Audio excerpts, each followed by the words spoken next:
Cukup Dian, jangan bawa-bawa Rizka dalam masalah ini. Suara tamparan yang kering dan keras menggema di seluruh ballroom hotel yang mewah. Rasa sakit yang panas dan tajam menjalar di pipi kananku. Namun, yang lebih membekukan hatiku daripada rasa sakit itu adalah pemandangan di hadapanku. Suamiku, Bima, berdiri melindungi Rizka, seorang staf bawahannya, di belakang punggungnya sambil menatapku rendah. Tatapannya bukan tatapan seorang suami pada istri yang telah dinikahinya selama bertahun-tahun. Itu adalah tatapan dingin seseorang yang hendak menyingkirkan pengganggu yang menghalangi jalannya. Aku tidak berteriak, aku juga tidak menangis meraung-raung di depan banyak orang. Aku hanya diam-diam menutupi pipi kananku yang terasa terbakar dengan satu tangan. Udara di sekitar kami seakan membeku. Suara denting gelas dan bisik-bisik para tamu lenyap seketika. Puluhan pasang mata kini tertuju pada kami. Kakiku terasa sedikit goyah. Saat itu, ada sebuah tangan yang menopangku dengan kokoh. Tangan itu milik Danu, putraku yang duduk di kelas 2 SMP. Ibu tidak apa-apa. Suara Danu terdengar sangat rendah dan tenang, jauh dari usianya. Aku menengadah menatap wajah putraku. Danu hanya menatap lurus pada ayahnya yang baru saja menamparku. Di matanya, tidak ada ketakutan ataupun kesedihan. Yang ada hanyalah pancaran penolakan yang dingin dan final, seolah sosok ayah yang selama ini ia hormati telah runtuh berkeping-keping di hadapannya. Tak jauh dari kami, ibu mertuaku, Ibu Ratna, yang juga turut diundang, hanya bisa berdiri mematung sambil menutup mulutnya dengan tangan. Menghadapi kenyataan bahwa putranya sendiri melakukan kekerasan terhadap istrinya di depan mata cucunya, beliau tidak bisa bergerak satu langkah pun. Mari kita putar waktu kembali, hanya 10 menit sebelumnya. Hari ini adalah pesta perayaan ulang tahun perusahaan material bangunan kelas menengah di Jakarta, tempat Bima bekerja. Sejak beberapa hari lalu, Bima berulang kali mengingatkanku, tahun ini acaranya wajib membawa keluarga. Sebagai manajer pemasaran, aku ingin memperkenalkan keluargaku pada semua orang. Tolong ajak Danu dan ibu juga, ya. Belakangan ini, suamiku sering pulang larut, dan sering bekerja atau menginap di luar pada akhir pekan. Meskipun aku curiga, aku mencoba mempercayai kata-katanya yang ingin memperkenalkan keluarga. Aku melangkah ke ballroom hotel mewah itu bersama keluarga dengan harapan tipis bahwa ini mungkin akan menjadi kesempatan untuk memperbaiki hubungan kami yang mulai renggang. Di awal pesta, Bima tampak sangat bahagia. Ia dengan bangga memperkenalkan kami kepada rekan-rekan dan bawahannya. Istri saya selalu mendukung penuh dari rumah, mengurus segalanya. Putra saya juga tahun ini akan menghadapi ujian masuk SMA unggulan. Dia belajar sangat giat. Tepuk tangan hangat terdengar dari sekitar, dan aku hanya bisa menunduk malu. Suami yang baik, ayah yang hebat.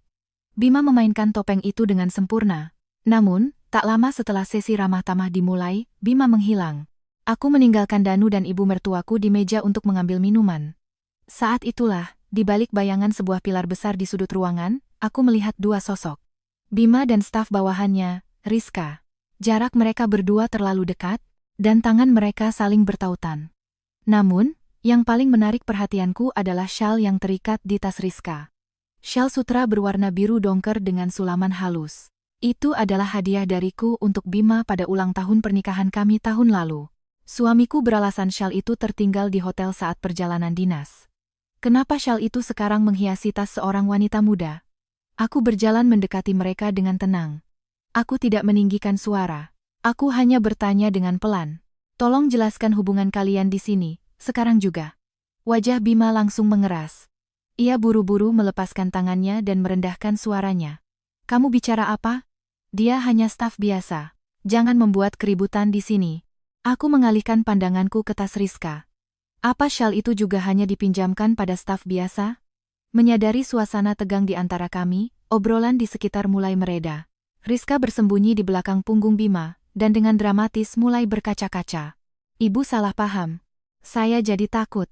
Kata-kata itu seolah menjadi pemicu bagi Bima. Ia melangkah maju seolah ingin melindungi Rizka dan menatapku tajam. Dian, cukup. Lalu, aku mengeluarkan ponselku. Di layarnya, ada tangkapan layar email pemesanan hotel untuk 2 orang yang pernah kutemukan di laptop suami. Kalau begitu, coba jelaskan email ini. Saat aku hendak menunjukkan layar itu pada Bima, tangan besar Bima terangkat dan menampar pipiku dengan keras. Itulah insiden di awal cerita. Samar-samar, aku mendengar suara ponselku yang jatuh ke lantai. Setelah menamparku, Bima tidak berniat meminta maaf. Karena Rizka menangis. Karena rekan-rekan kerjanya melihat, untuk membenarkan tindakannya, aku harus menjadi penjahat yang membuat keributan tanpa alasan. Aku memungut ponselku yang tergeletak di lantai. Lalu, aku berkata singkat pada Danu yang menopangku. Kita pulang. Danu mengangguk tanpa suara. Tanpa sedikit pun melirik Bima yang berdiri mematung, kami berjalan menuju pintu keluar ballroom. Ibu Ratna juga bergegas mengikuti kami dari belakang. Aku tidak mendengar Bima memanggil kami. Perjalanan pulang dengan taksi dari hotel diselimuti keheningan yang menyesakkan. Cahaya lampu jalanan malam yang berlalu di luar jendela menerpa pipiku yang mendingin. Sepanjang jalan, Danu terus menggenggam tanganku erat. Kehangatan tangannya menjadi satu-satunya penyelamatku saat ini. Sesampainya di rumah, ibu mertuaku langsung mengambil kompres es dari freezer. Beliau membungkusnya dengan handuk bersih dan menempelkannya dengan lembut ke pipiku. Dian, sakit sekali, ya? Ibu benar-benar minta maaf. Suara ibu mertuaku bergetar. Aku menggeleng. Ini bukan salah ibu. Saat itu baru lewat jam 9 malam. Bima belum pulang. Mungkin ia masih di hotel untuk menenangkan Rizka atau sibuk mencari alasan di depan rekan-rekannya. Ia pasti berpikir, setelah semalaman, aku akan tenang dan meminta maaf. Atau jika ia bersikap sedikit manis, semuanya akan kembali seperti semula. Ia sungguh-sungguh meyakini itu. Aku meletakkan kompres es di meja dan berjalan menuju lemari di kamar tidur. Aku membuka laci dan mulai mencari beberapa barang. Yang kucari bukan surat cerai. Benda seperti itu bisa didapatkan kapan saja di pengadilan agama. Yang pertama kuletakkan di atas meja adalah kartu keluarga. Lalu KTP kami berdua. Kartu pelajar Danu, data kontak darurat sekolah. Rapor-rapornya selama ini, dan buku tabungan atas nama Danu. Ibu mertuaku hanya mengamati dalam diam. Lalu dengan suara lirih, beliau bertanya. Kamu mau pergi dari rumah? Tanpa menghentikan tanganku, aku mengangguk pelan. Kalau hanya pengkhianatan terhadap saya, mungkin saya masih bisa bertahan, Bu. Aku menatap punggung Danu yang berada di ruang keluarga. Tapi saya tidak bisa lagi tinggal di rumah yang mempertontonkan hal seperti itu pada anak. Tiba-tiba, Danu berbalik dan berkata dengan jelas kepadaku. Ibu, kita tidak perlu tinggal di rumah ini lagi. Mendengar kata-kata itu, untuk pertama kalinya hari ini, air mataku tumpah. Bima pasti mengira ia telah menang. Ia berpikir dengan kekerasan, aku akan bungkam. Ia berpikir, karena ia kepala keluarga, aku tidak akan bisa hidup membawa seorang anak. Namun, suamiku saat itu belum tahu. Aku sudah menghubungi kakak perempuanku, Rina, dan meminta mobil jemputan. Dan ada satu hal lagi yang tidak diketahui Bima. Sesaat sebelum meninggalkan ballroom, Ibu Ratna telah memanggil manajer acara hotel dan menyampaikan sebuah permintaan penting. Jarum jam menunjukkan pukul 10 malam. Serangan balik kami yang sunyi akan segera dimulai. Suara resleting koper yang ditutup menggema di kamar tidur yang senyap. Aku memasukkan beberapa potong pakaian dan dokumen-dokumen penting yang telah kukumpulkan tadi. Tanganku sedikit gemetar, tetapi tidak ada keraguan sedikit pun. Jam di dinding menunjukkan pukul 10:30 malam. Di kamar sebelah, Danu diam-diam memasukkan buku pelajaran, buku catatan, dan alat tulisnya ke dalam ransel. Biasanya, pada jam segini, ia sudah selesai menyiapkan perlengkapan sekolah untuk besok dan berbaring di tempat tidur. Kenyataan bahwa aku menyuruh putraku berkemas pada jam seperti ini membuat hatiku terasa sakit. Dari dalam lemari, sebuah album foto tua terlihat. Di dalamnya ada foto saat kami sekeluarga berlibur ke puncak 3 tahun lalu. Saat itu, Bima adalah ayah yang membanggakan, yang selalu mengajak Danu bermain bola setiap akhir pekan. Aku tidak menyentuh album itu dan menutup pintu lemari dengan pelan. Kenangan indah di masa lalu tidak bisa melindungi kami saat ini. Semua yang perlu sudah kusiapkan. Saat aku hendak menuju pintu depan, ibu mertuaku menghalangi jalanku. Di tangannya, tergenggam sebuah kunci rumah cadangan. Ibu, kunci saya akan saya kembalikan. Terima kasih banyak untuk semuanya selama ini. Saat aku menunduk dalam-dalam, ibu mertuaku menggeleng kuat. Beliau kemudian menggenggam tanganku yang dingin dengan kedua tangannya dan menjejalkan kembali kunci itu ke telapak tanganku. Ini, kamu yang pegang. Suara ibu mertuaku serak karena tangis. Ibu memberikannya bukan supaya kamu kembali. Pegang kunci ini untuk melindungi barang-barangmu yang tertinggal di rumah ini dari dia. Aku terkejut dan menatap wajah ibu mertuaku. Selama bertahun-tahun, beliau menyayangiku seperti putrinya sendiri. Bahkan ketika Bima mulai sering pulang larut, beliau selalu menenangkanku. Dia juga punya kehidupan sosial, sabarlah demi Danu. Ibu mertua yang seperti itu kini justru mendorong punggung menantunya yang hendak pergi, bukan putranya sendiri. Aku melihat tatapan mata Bima di pesta tadi, kata ibu mertuaku lirih. Dia tidak memukul karena emosi sesaat. Dia memukul untuk melindungi wanita muda itu, dengan merendahkan dan menyakiti istrinya sendiri. Tangan beliau gemetar halus. Yang coba ia lindungi bukanlah keluarga. Hanya harga dirinya saja.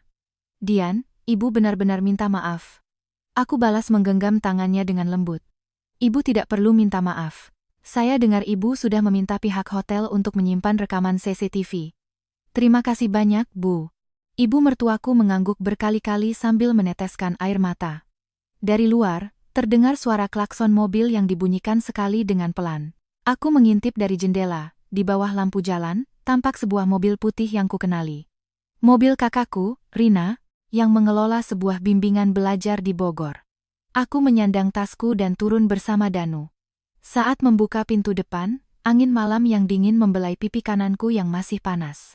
Kak Rina yang turun dari mobil, sempat terkesiap sejenak melihat wajahku. Pipiku yang bengkak dan sudut bibirku yang robek sudah menjelaskan segalanya. Namun, kakakku tidak bertanya apa-apa. Taruh saja barangnya di bagasi. Hanya itu yang ia katakan, lalu tanpa banyak bicara mengangkat koper berat kami. Sikap kakakku yang tidak terlalu ikut campur terasa sangat melegakan saat ini.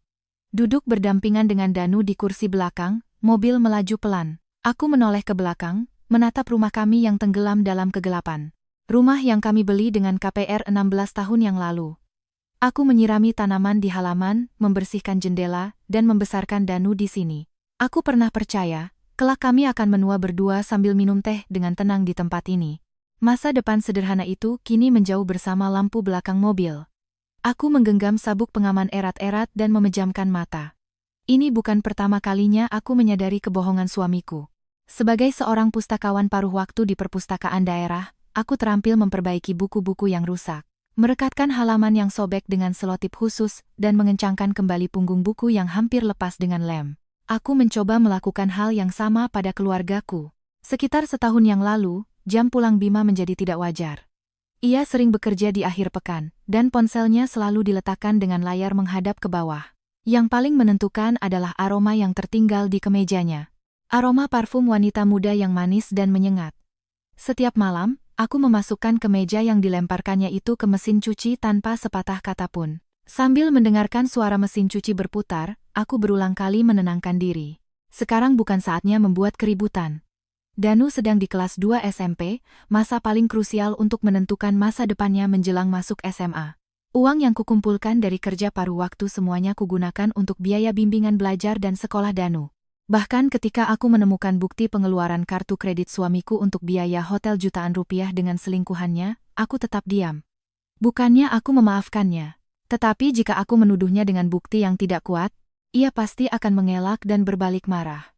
Jika suasana rumah menjadi dingin, yang paling terluka dan tidak bisa fokus belajar adalah Danu. Karena itu, aku hanya diam-diam mengumpulkan bukti yang pasti sambil terus berpura-pura menjadi istri yang patuh dan tidak tahu apa-apa. Aku pikir, jika aku bertahan sampai ujian Danu selesai, kami bisa bicara dengan tenang. Namun, itu adalah kesalahan besarku. Keheningan yang kupilih untuk menjaga keluarga, disalahartikan oleh suamiku sebagai kepatuhan. Meskipun pulang larut, meskipun memberikan alasan yang tidak masuk akal, istriku tetap menyiapkan sarapan tanpa keluhan dan menyetrika kemejaku. Aku mengendalikan keluargaku dengan sempurna, dan istriku tidak akan pernah berani melawanku. Suamiku memandang rendah diriku seperti itu. Itulah mengapa ia begitu murka ketika aku menuntut kebenaran di pesta hari ini. Istri yang seharusnya bergerak sesuai keinginanku, berani melawanku di depan selingkuhanku. Ia tidak bisa memaafkan fakta itu, sehingga ia menggunakan cara terburuk, yaitu kekerasan, untuk membungkam mulutku dan menunjukkan dominasinya. Menampar istri untuk melindungi selingkuhan. Ia mempertontonkan hal itu di depan puluhan rekan kerja, ibunya sendiri, dan putranya. Di dalam mobil yang gelap, aku mendengar napas Danu yang teratur di sampingku. Aku menyelimuti bahunya dengan jaketku. Kehidupan sehari-hari yang berusaha kujaga ternyata sudah lama hancur. Menjauhkan putraku dari rumah di mana ayahnya berbohong dan ibunya dipukuli adalah hal yang jauh lebih penting daripada tidak membuat keributan. Saat itu, raut kekanakan di wajah Danu benar-benar lenyap. Mengingat punggung kecilnya yang berusaha melindungiku, hatiku terasa sesak. Aku tidak akan pernah menoleh ke belakang lagi. Aku bertekad untuk berjuang sampai akhir demi mendapatkan kembali harga diriku dan keselamatan Danu. Aku tidak akan pernah mau mendengar permintaan maaf atau alasan murahan dari suamiku lagi.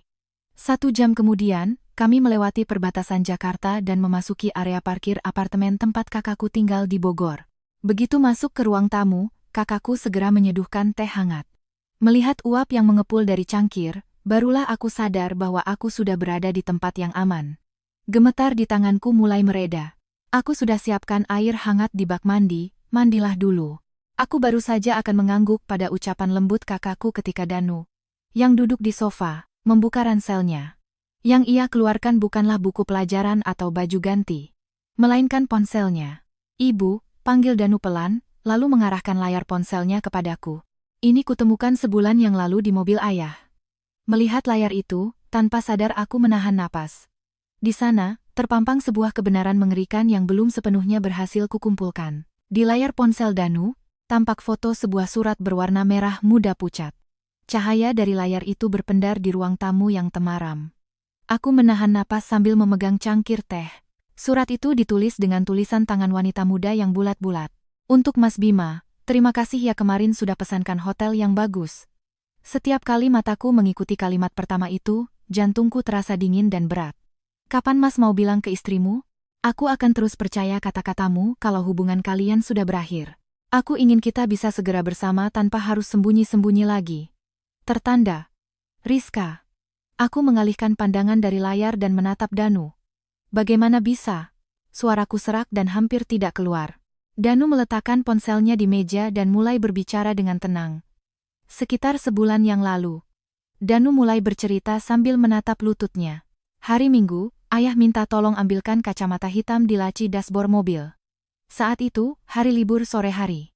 Bima sedang bersiap-siap untuk pergi latihan golf. Waktu aku buka laci dashboard, ada sesuatu yang terselip di dalam map STNK. Benda itu adalah amplop merah muda ini. Aku tidak bermaksud membukanya. Tapi, tercium bau parfum." Mendengar ucapan Danu, jantungku terasa mencelos. Sama seperti bau manis dan memuakkan yang selalu tercium dari wanita itu. Danu berkata ia mengeluarkan surat dari amplop dan membacanya. Membayangkan putraku yang masih SMP harus membaca surat perselingkuhan ayahnya yang begitu gamblang sendirian. Hatiku terasa seperti diiris-iris. "Kenapa kamu tidak bilang pada ibu?" "Aku tidak menyalahkannya. Aku hanya merasa pilu karena anak berusia 14 tahun harus menanggung rahasia seberat ini sendirian." Danu mengangkat kepalanya dan menatapku lurus. "Bagaimana mungkin aku bisa bilang?" Mata Danu tidak basah. Yang terpancar bukanlah kesedihan, melainkan perasaan pasrah yang mendalam. "Ibu kan menambah jam kerja paruh waktu di perpustakaan untuk biaya bimbingan belajarku. Pulang dengan lelah pun, ibu masih menyiapkan makan malam untuk ayah dan membantuku belajar." Danu mengepalkan tangannya. "Bagaimana mungkin aku bisa bilang pada ibu yang seperti itu kalau ayah pergi ke hotel dengan wanita lain?" Danu lalu menjelaskan bahwa ia tidak mengambil surat itu, hanya memfotonya dan mengembalikannya persis ke tempat semula. Agar tidak ketahuan oleh ayahnya. Karena aku tahu, kalau aku menuduh ayah, dia pasti akan marah besar.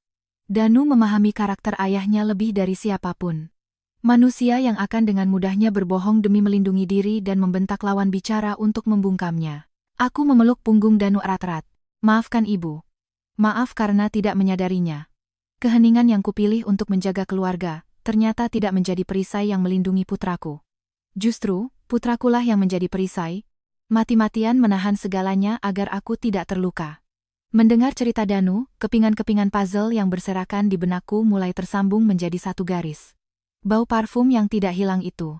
Aroma itu mulai tercium samar di kemeja Bima sejak setengah tahun yang lalu. Aroma manis dan berat seperti vanila. Suatu hari, sebelum menyalakan mesin cuci, aku pernah bertanya pada Bima. "Parfummu ganti? Atau kamu habis lewat konter kosmetik di mall?" Aku hanya bertanya, sebagai obrolan biasa. Namun, reaksi Bima tidak normal. "Mana mungkin? Itu bau pengharum ruangan di kantor klien. Kamu sampai mencium-cium bajuku, jangan-jangan kamu mencurigaiku?" bentaknya tiba-tiba. Bima merebut kemeja dari tanganku dan memasukkannya sendiri ke mesin cuci. Tatapan matanya yang goyah saat itu, kemarahannya yang berlebihan. Kebohongannya dimulai sejak saat itu. Ia berbohong pada istrinya dengan alasan pekerjaan, sambil memainkan peran sebagai ayah yang menafkahi keluarga. Di sisi lain, ia membisikkan kata-kata manis pada staf muda bawahannya bahwa hubungannya dengan istri sudah dingin. Ia berganti-ganti dua wajah, mencoba mendapatkan rasa hormat dan cinta dari kedua belah pihak sesuka hatinya. Demi memuaskan harga dirinya yang picik, ia dengan entengnya menginjak-injak perasaan keluarga. Kekerasan di pesta hari ini pun sama. Saat kebohongannya terancam terbongkar, dan ia takut dipermalukan di depan bawahannya, ia memilih memukul istri yang dianggapnya tidak akan melawan untuk menguasai situasi dengan kekuatan. Karina, yang sejak tadi hanya diam mendengarkan, akhirnya angkat bicara. Kakakku membereskan cangkir teh yang kosong di meja dan menatapku lurus. Tidak ada waktu untuk menangis. Suaranya tegas, seperti seorang kepala sekolah. Orang itu tidak akan pernah mengakui kesalahannya. Dia pikir, dengan permintaan maaf seadanya, kamu akan memaafkannya. Kakakku benar. Besok, Bima mungkin akan pulang membawa seikat bunga seolah tidak terjadi apa-apa. Foto yang diambil Danu ini akan menjadi bukti yang kuat. Kakakku menunjuk ponsel Danu. Tapi itu saja tidak cukup. Kita harus mendapatkan bukti yang paling penting. Karina mengambil kembali kunci mobilnya. Bukti? Tanyaku. Kakakku menunjuk pipi kananku. Pipi yang bengkak ini. Dan bibir yang robek. Tanpa bercermin pun, aku tahu wajahku berantakan. Kita ke UGD sekarang juga. Catat luka-lukanya dan minta visum. Aku menahan napas. Visum et repertum. Itu akan menjadi bukti kekerasan paling objektif yang tidak bisa disangkal oleh Bima. Danu tunggu di sini, ya. Boleh nonton TV atau tidur.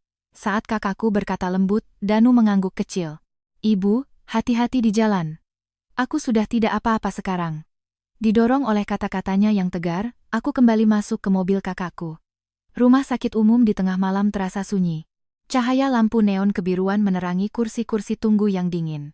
Dokter muda yang sedang berjaga langsung mengerutkan kening saat melihat wajahku. Ini parah sekali, Bu. Ini bukan luka karena jatuh, kan? Atas pertanyaan langsung dari dokter, aku menjawab jujur. Saya ditampar oleh suami saya. Saat mengucapkannya dengan mulutku sendiri, keseriusan situasi ini kembali menekan hatiku. Dokter itu mencatat kondisi lukaku secara rinci di rekam medis. Bengkak di pipi kanan akibat benturan, luka robek di bibir, dan gejala telinga berdenging. Dokter itu dengan tenang, namun pasti, mencatatkan lukaku sebagai rekam medis resmi. Hasil visum ini bisa Ibu serahkan ke polisi. Bagaimana? Mendengar ucapan dokter, aku berpikir sejenak.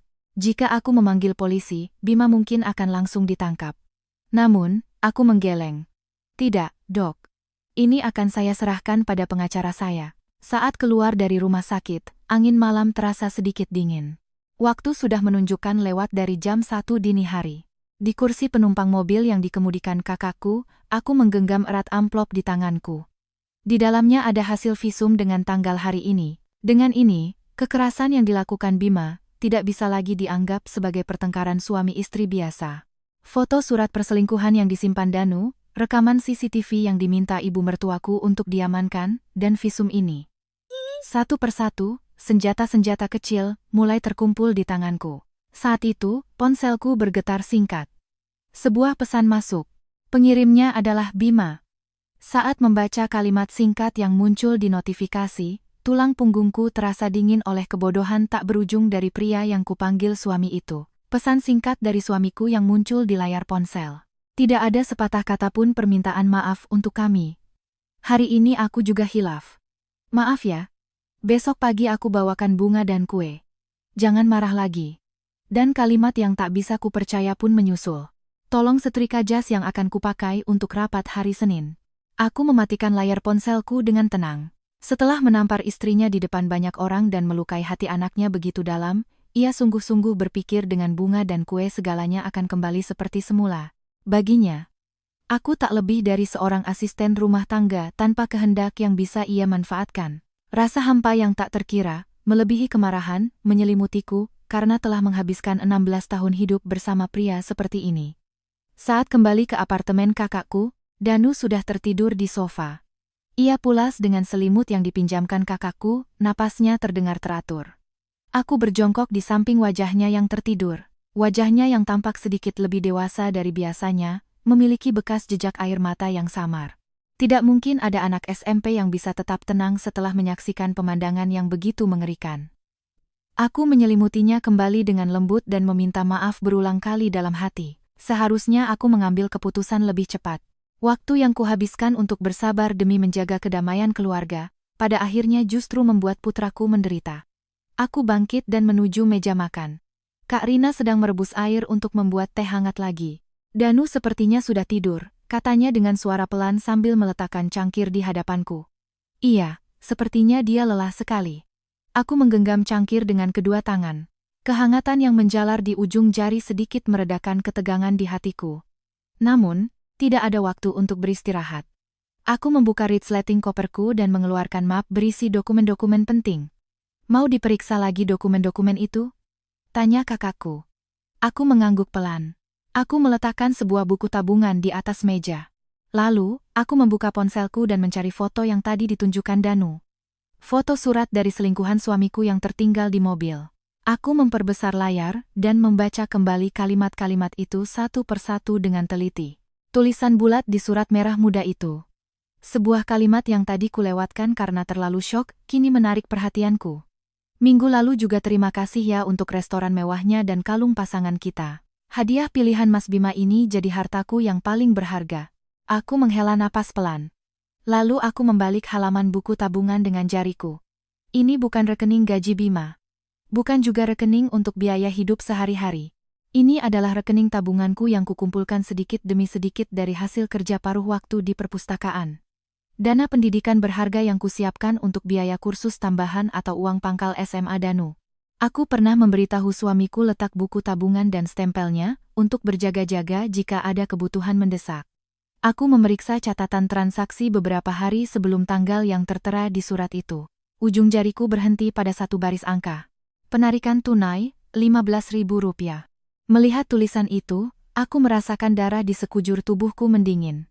Di sampingnya, tercetak nama ATM di sebuah daerah yang sama sekali tidak kukenal. Danu baru-baru ini berkata ingin serius belajar pemrograman jika masuk SMA nanti. Untuk itu, ia akan butuh laptop baru. Kelas intensif di bimbingan belajar atau program liburan juga akan memakan banyak biaya. Aku ingin mendukung mimpinya, sehingga aku tetap bekerja di perpustakaan tanpa mengeluh bahkan di akhir pekan yang berat. Ada hari-hari di mana pergelangan tanganku sakit karena mengangkat tumpukan buku berat, tetapi aku bisa menahannya dengan membayangkan kebahagiaan Danu. Uang yang kujaga dengan begitu berharganya, 1.000 demi 1.000. Uang itu diselewengkan oleh suamiku untuk membelikan kalung bagi selingkuhan mudanya. Uang yang disiapkan untuk masa depan keluarga, dihamburkan untuk harga diri dan nafsunya. Kenapa? Kak Rina menyadari tanganku gemetar dan menatap wajahku. Aku menunjuk baris di buku tabungan itu tanpa suara. Kak Rina melihat angka di buku tabungan dan foto surat di ponselku bergantian. Beberapa detik kemudian, ekspresi di wajahnya lenyap. Sampah. Suara kakakku bergetar karena marah. Dia menjual masa depan keluarga untuk membeli mainan demi memuaskan egonya. Tidak bisa dimaafkan. Aku menutup buku tabungan itu dengan keras dan menggenggamnya dengan kedua tangan. Anehnya, air mata tidak lagi keluar. Perasaan sedih dan kecewa sudah lama berlalu. Yang ada di hatiku hanyalah tekad yang dingin, tenang, dan tak tergoyahkan. Di sini, yang ada hanyalah fakta dan bukti yang jelas. Visum dari UGD yang baru saja kuambil, foto surat perselingkuhan yang tertinggal di mobil, dan catatan rekening tabungan anak yang diembat. Semua ini akan menjadi senjata ampuh untuk mengakhiri kebohongan Bima secara tuntas. Aku mengeluarkan buku catatan dari tasku dan mengambil pulpen. Tanggal penarikan uang, peristiwa-peristiwa yang tertulis di surat, dan waktu ketika bau parfum di kemeja Bima mulai menyengat. Aku menuliskannya satu persatu secara kronologis. Manusia bernama Bima itu sangat menjunjung tinggi citranya. Di kantor, ia adalah seorang manajer yang berdedikasi pada keluarga. Bagi bawahannya, ia adalah atasan yang baik hati dan pengertian. Ia pasti sangat takut jika polesan sempurna itu terkelupas. Itulah mengapa, di acara resmi seperti pesta kemarin, saat polesannya terancam terkelupas, ia menggunakan cara terburuk, yaitu kekerasan. Aku terus menulis dengan jelas di halaman buku catatanku. Aku akan membongkar semua kebohongannya tanpa sisa, dan memastikan ia tidak akan pernah lagi bisa memanfaatkan kami sekeluarga. Untuk itu, aku tidak akan ragu melakukan apapun. Karina hanya diam memperhatikan dari samping. Dian, kamu sudah jadi lebih kuat, ya? Karina menghela napas dan menyesap tehnya. Dulu kamu anak yang selalu bersembunyi di belakang orang lain. Menjadi seorang ibu itu memang luar biasa. Aku menghentikan pulpenku dan tersenyum sedikit. Aku terpaksa harus menjadi kuat. Karena ayah Danu adalah orang seperti itu. Karina juga mengangguk kecil. Benar. Tapi jangan coba melawan semuanya sendirian. Aku akan selalu ada di pihakmu. Kata-kata itu menghangatkan hatiku. Mengetahui bahwa keluarga sedarah ada di pihakku memberikan kekuatan yang luar biasa. Kulihat jam di meja makan, sudah lewat jam 4 subuh. Di luar, fajar mulai menyingsing. Malam yang panjang akan segera berakhir dan pagi yang baru akan datang. Bima mungkin sekarang sedang membuka mata di tempat tidurnya dan dengan santainya memilih-milih karangan bunga. Tanpa sedikit pun membayangkan bahwa tidak ada seorang pun lagi di rumah yang akan ia pulangi. Ia pasti sangat yakin bahwa sarapan buatanku akan tersaji di meja seperti biasa. Saat itu, ponsel yang kuletakkan di atas meja berdering. Siapa yang menelepon sepagi ini? Kulihat layar, tertulis nama ibu mertua. Aku menarik napas dalam-dalam dan menekan tombol jawab. Iya, Bu. Suara Ibu Ratna yang terdengar dari seberang telepon terdengar sangat tegang. Dian, maaf menelepon pagi-pagi begini. Tadi Bima menghubungiku. Aku diam menunggu kata-kata selanjutnya. Anak itu mengatakan hal yang sungguh tidak masuk akal. Suara ibu mertuaku di seberang telepon bergetar karena marah. Aku menahan napas sambil memandang langit yang mulai terang di luar jendela. Waktu baru saja lewat dari jam 5 subuh. Bima bilang, katanya kamu mengalami gangguan kejiwaan dan tiba-tiba kabur dari rumah. Aku menggenggam ponselku erat-erat. Jadi dia menyuruhku untuk cepat-cepat mencarimu dan membawamu pulang. Dan setelah itu, membuatmu meminta maaf pada staf yang bernama Rizka itu. Dia sungguh-sungguh mengatakan itu. Meminta maaf. Aku pada wanita itu? Perkataan Bima bukanlah sumpah serapah yang panjang. Tapi satu kalimat pendek yang egois itu menusuk hatiku begitu dalam dan dingin. Ia sama sekali tidak peduli bahwa aku terluka. Demi menjaga citranya, ia tega menuduh istri yang telah menemaninya bertahun-tahun sebagai wanita gila. Dian, kamu masih di sana? Suara cemas ibu mertuaku menyadarkanku. Iya, Bu. Saya masih di sini. Suaraku terdengar sangat rendah dan dingin, bahkan aku sendiri terkejut. Sudah kubilang padanya. Yang gila itu kamu. Setelah memukul istrimu, permintaan maaf macam apa yang kamu bicarakan? Sadarlah. Fakta bahwa ibu mertuaku membela aku, bukan putranya sendiri, menjadi sebuah pelipur lara yang sangat besar bagiku saat ini. Lalu apa katanya, Bu? Dia malah berbalik marah. Katanya dia tidak melakukan kesalahan apapun. Katanya kamulah yang membuat keributan. Entah kenapa dia bisa tumbuh menjadi orang seperti itu. Ibu mertuaku menghela napas panjang di seberang telepon. Ibu, jangan berurusan lagi dengannya. Nanti ibu bisa jadi sasaran juga. Tidak apa-apa. Aku juga, sebagai seorang manusia, bukan lagi sebagai ibunya, tidak bisa memaafkannya. Nanti siang kita bertemu di kantor pengacara, kan? Aku sudah minta tolong untuk mengurus prosedur pengamanan rekaman CCTV. Mendengar tekad ibu mertuaku, aku mengucapkan terima kasih yang mendalam. Setelah menutup telepon, aku menatap meja makan. Tanganku yang memegang cangkir teh tanpa sadar menegang. Bukan karena sedih. Perasaan yang lebih dalam dari kemarahan, sebuah kehampaan yang tak berujung. Bima sangat yakin bahwa aku akan diam, dan pada akhirnya akan kembali padanya. Ia berpikir hati seorang istri adalah seperti tanah liat yang bisa ia bentuk sesuka hatinya. Kak Rina menyampirkan kardigan dengan lembut ke bahuku yang mendingin. Aku dengar. Benar-benar orang yang tidak bisa diselamatkan. Aku mengangguk pelan. Iya, Kak. Aku sudah tidak punya keraguan lagi. Andai saja Bima menunjukkan sedikit penyesalan dan mencoba menghadapi kesalahannya. Andai saja ada satu kata permintaan maaf untuk Danu. Mungkin tekadku akan sedikit goyah. Tapi ia sendiri yang telah memutus kemungkinan itu. Aku bangkit dan menuju wastafel. Aku membasuh muka dengan air dingin. Wajahku di cermin, pipi kanannya bengkak keunguan. Meskipun begitu, tatapan mataku di cermin kini tidak lagi goyah. Jam menunjukkan pukul 7 pagi. Notifikasi baru berkedip di layar ponselku. Pesan dari tetangga sebelah. Seorang ibu yang akrab denganku di pertemuan RT dan sangat menyayangi Danu sejak kecil. Dian, maaf ya pagi-pagi. Ada masalah apa? Aku membuka pesan dan lanjut membaca. Tadi pagi suamimu datang membawa karangan bunga besar, tapi masuk ke rumah dengan wajah yang sangat menyeramkan. Setelah itu, terdengar suara barang-barang dibanting. Aku khawatir, jadi menghubungimu. Aku membayangkan Bima sedang mengamuk sendirian. Karangan bunga yang seharusnya diterima dengan gembira oleh istrinya, skenario picisannya di mana ia dengan murah hati akan memaafkanku. Ketika semua itu hancur, ia pasti melampiaskan amarahnya dengan merusak barang-barang. Bima, yang di luar selalu berpura-pura menjadi orang baik, kini membuat keributan sampai terdengar oleh tetangga. Itu adalah bukti bahwa ia telah benar-benar kehilangan akal sehatnya. Maaf sudah membuat ibu khawatir. Sebenarnya saya sekarang ada di rumah kakak saya. Danu juga bersama saya, jadi ibu tenang saja. Aku mengirim balasan singkat. Tetangga itu langsung membalas, syukurlah kalau begitu. Kalau ada yang bisa kubantu, hubungi saja kapanpun. Kak Rina menyiapkan sarapan di meja makan. Aroma nasi hangat dan sayur sop. Sudah waktunya Danu bangun, nih. Kamu makan dulu yang banyak. Terima kasih, Kak. Saat itu, Danu keluar dari kamar sambil mengucek matanya. Selamat pagi, Ibu, Tante.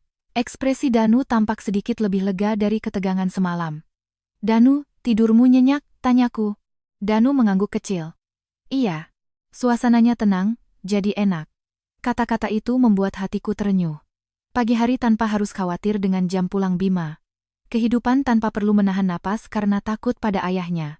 Saling menyapa dengan wajar dan makan dengan tenang. Waktu-waktu yang wajar seperti itu, kini menjadi hadiah terindah bagi kami. Setelah sarapan, aku kembali menata dokumen-dokumen penting di atas meja.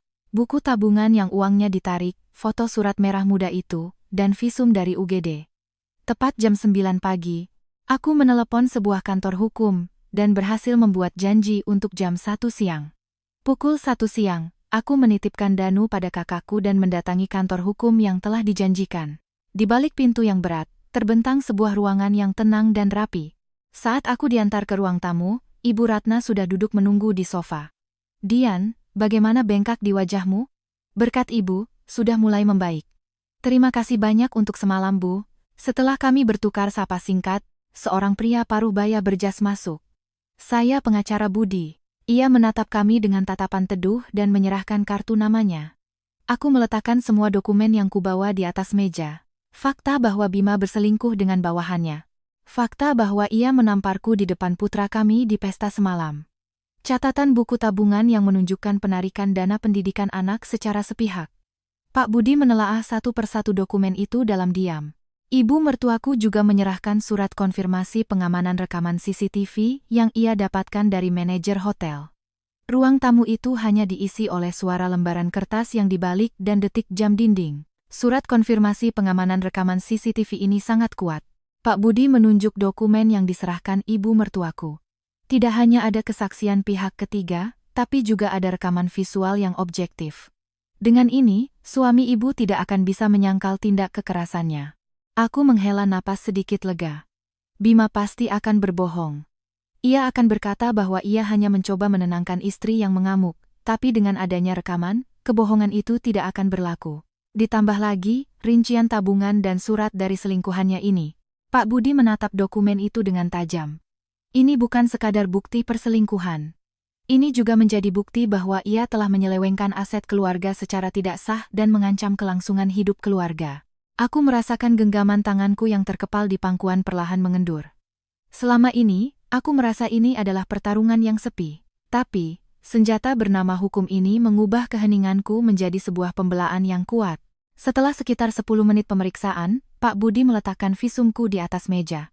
Lalu, ia menatapku lurus dan berkata, Ibu Dian, setelah melihat semua dokumen ini, tampaknya suami ibu sedang berada dalam kesalahpahaman yang tidak bisa diperbaiki. Aku tanpa sadar mencondongkan tubuh ke depan. Kesalahpahaman? Pengacara itu mengangguk pelan. Suami ibu mungkin salah paham, mengira bahwa seorang istri adalah sosok yang akan diam-diam menanggung segalanya. Tapi, makna dari semua bukti ini tidaklah sesederhana itu. Pak Budi menyodorkan selembar dokumen baru di hadapanku. Mulai saat ini, mari kita buat suami ibu benar-benar kehilangan kata-kata. Mendengar ucapan itu, Untuk pertama kalinya aku merasakan keyakinan yang pasti bahwa aku bisa mendapatkan kembali hidupku. Selembar dokumen yang disodorkan Pak Budi di atas meja adalah surat kuasa. Tulisan yang tercetak jelas di kertas putih itu menyadarkanku pada sebuah realitas baru. Mulai hari ini, saya akan menjadi kuasa hukum ibu. Pengacara itu berbicara dengan suara yang tenang, namun penuh kekuatan. Sejak surat ini diterima oleh suami ibu, ia tidak akan bisa lagi menghubungi ibu atau Danu secara langsung. Aku mencerna kata-kata itu dalam diam. Jika ia memaksa untuk menghubungi, kami akan segera berkoordinasi dengan pihak kepolisian dan mengambil tindakan hukum. Semua komunikasi harus melalui saya. Bagi Bima, keluarga adalah miliknya yang berada di bawah kendalinya. Istri harus diam dan menuruti perintah, anak harus tumbuh mengikuti jejaknya. Miliknya itu kini akan diisolasi sepenuhnya ke tempat yang tidak bisa ia jangkau. Itu akan menjadi pukulan pertama yang meruntuhkan harga dirinya yang angkuh. Surat ini akan dikirimkan ke kantor suami ibu melalui surat tercatat. Bukan ke rumah, tapi ke kantor. Itu berarti, kebenaran tidak nyaman yang paling ingin ia sembunyikan akan diseret ke ruang publik.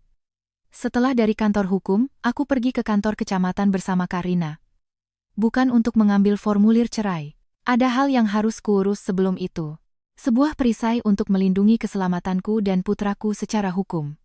Di loket, aku mengajukan permohonan pembatasan akses data kependudukan dengan alasan kekerasan dalam rumah tangga. Tanganku sedikit gemetar saat menuliskan kata korban di formulir. Kemarin, aku hanyalah seorang ibu rumah tangga biasa. Meskipun suami berselingkuh, aku masih ingin percaya bahwa hubungan kami bisa diperbaiki. Tapi, kenyataan bernama kekerasan telah menghancurkan ilusi manis itu. Dengan tindakan ini, Bima tidak akan bisa lagi mendapatkan data kependudukan baru milikku atau Danu. Kemanapun kami pindah, tempat tinggal kami akan sepenuhnya tersembunyi darinya. Petugas di loket, setelah melihat pipiku yang bengkak, mengangguk dalam-dalam dan memprosesnya dengan cepat. Mendengar ucapan dengan ini, ibu bisa lebih tenang, aku menunduk dalam-dalam. Setelah dari kantor kecamatan, kami menuju bank di dekat stasiun. Uang sebesar 15 juta rupiah yang ditarik Bima tanpa izin. Untuk melindungi sisa dana pendidikan, aku harus mengubah stempel dan PIN rekening. Aku duduk di kursi tunggu dan mengeluarkan buku tabungan lama serta stempel baru dari tasku. Di buku tabungan ini, tercatat sedikit demi sedikit uang hasil kerja paruh waktuku. Angka-angka kecil seperti 500 ribu, 1 juta, terus menumpuk. Hujan atau panas, aku tetap pergi bekerja naik motor. Ada hari-hari di mana pergelangan tanganku harus ditempeli koyo karena mengangkat banyak buku berat. Tapi, jika membayangkan ini semua demi mendukung studi yang diinginkan Danu di SMA, aku tidak merasa lelah sama sekali. Kristal hasil jerih payahku itu diubah oleh suamiku menjadi kalung untuk selingkuhan mudanya. Fakta itu kembali membakar amarah yang sunyi di dalam dadaku. Petugas bank yang melihat lukaku sempat terdiam, tapi kemudian tatapannya menjadi serius. Pendaftaran stempel baru dan penggantian PIN sudah selesai, Bu. Saat menerima buku tabungan baru dari petugas, aku merasa akhirnya berhasil memutus satu rantai tak terlihat yang menghubungkanku dengan Bima. Sore harinya, saat kembali ke apartemen kakakku, Danu sedang membuka buku latihan di meja makan. Meskipun berada di lingkungan asing yang mungkin membuatnya bingung dan cemas, Danu mengerjakan soal dengan konsentrasi yang luar biasa. Ibu sudah pulang. Danu tersenyum lembut saat melihatku. Melihat senyum itu, aku yakin keputusanku sudah benar. Ia tidak perlu lagi hidup sambil mengamati raut wajah ayahnya. Suara pintu mobil yang menutup di tengah malam yang membawa firasat buruk. Waktu-waktu di mana kami harus menahan napas hanya dengan mendengar langkah kakinya. Aku tidak akan membiarkan anak ini mengalaminya lagi. Bisa belajar dengan tenang di tempat yang aman. Aku mengelus kepala Danu dengan lembut dan mulai menyiapkan makan malam. Suara pisau memotong sayuran di atas talenan menciptakan ritme yang tenang. Tidak ada yang berteriak. Tidak ada yang berbohong. Keheningan biasa seperti itu kini menjadi hadiah terindah bagi kami. Sementara itu, di kantornya, Bima tidak bisa menyembunyikan kegelisahannya. Ia terus-menerus mencoba meneleponku. Tapi, berapa kali pun ia mencoba, tidak akan pernah tersambung. Aku sudah memblokir total nomornya. Pesan WhatsApp-nya pun akan selamanya menunjukkan status belum terbaca. Sialan, jadi dia mau keras kepala sampai akhir, ya. Ia mendecakkan lidah dan meletakkan ponselnya dengan kasar di atas meja. Insiden di pesta semalam sudah menjadi buah bibir di kantor. Tatapan para bawahannya yang melihat dari jauh terasa dingin. Bima mati-matian mencoba meredamnya sebagai keributan akibat ketidakstabilan emosi istrinya. Ia sedang memainkan peran sebagai atasan malang yang menderita karena masalah keluarga. Rizka, selingkuhannya, juga menatap Bima dengan cemas dari kursinya. Ia pasti juga menyadari perubahan suasana di kantor. Saat itu, seorang staf muda dari bagian umum datang membawa surat. "Pak Bima, ada surat tercatat dari sebuah firma hukum." Suara itu terdengar sangat keras di kantor yang sunyi. Para bawahan di sekitarnya serentak mengangkat kepala. Surat tercatat, apalagi dari kantor hukum. Itu berarti masalah serius seperti utang atau perceraian. Polesan tipisnya sebagai atasan ideal yang menyayangi keluarga mulai retak. Bima buru-buru menyambar amplop itu dan masuk ke ruang rapat seolah menghindari tatapan orang-orang. Di dalam ruang rapat yang sepi, Bima membuka amplop dengan tangan gemetar.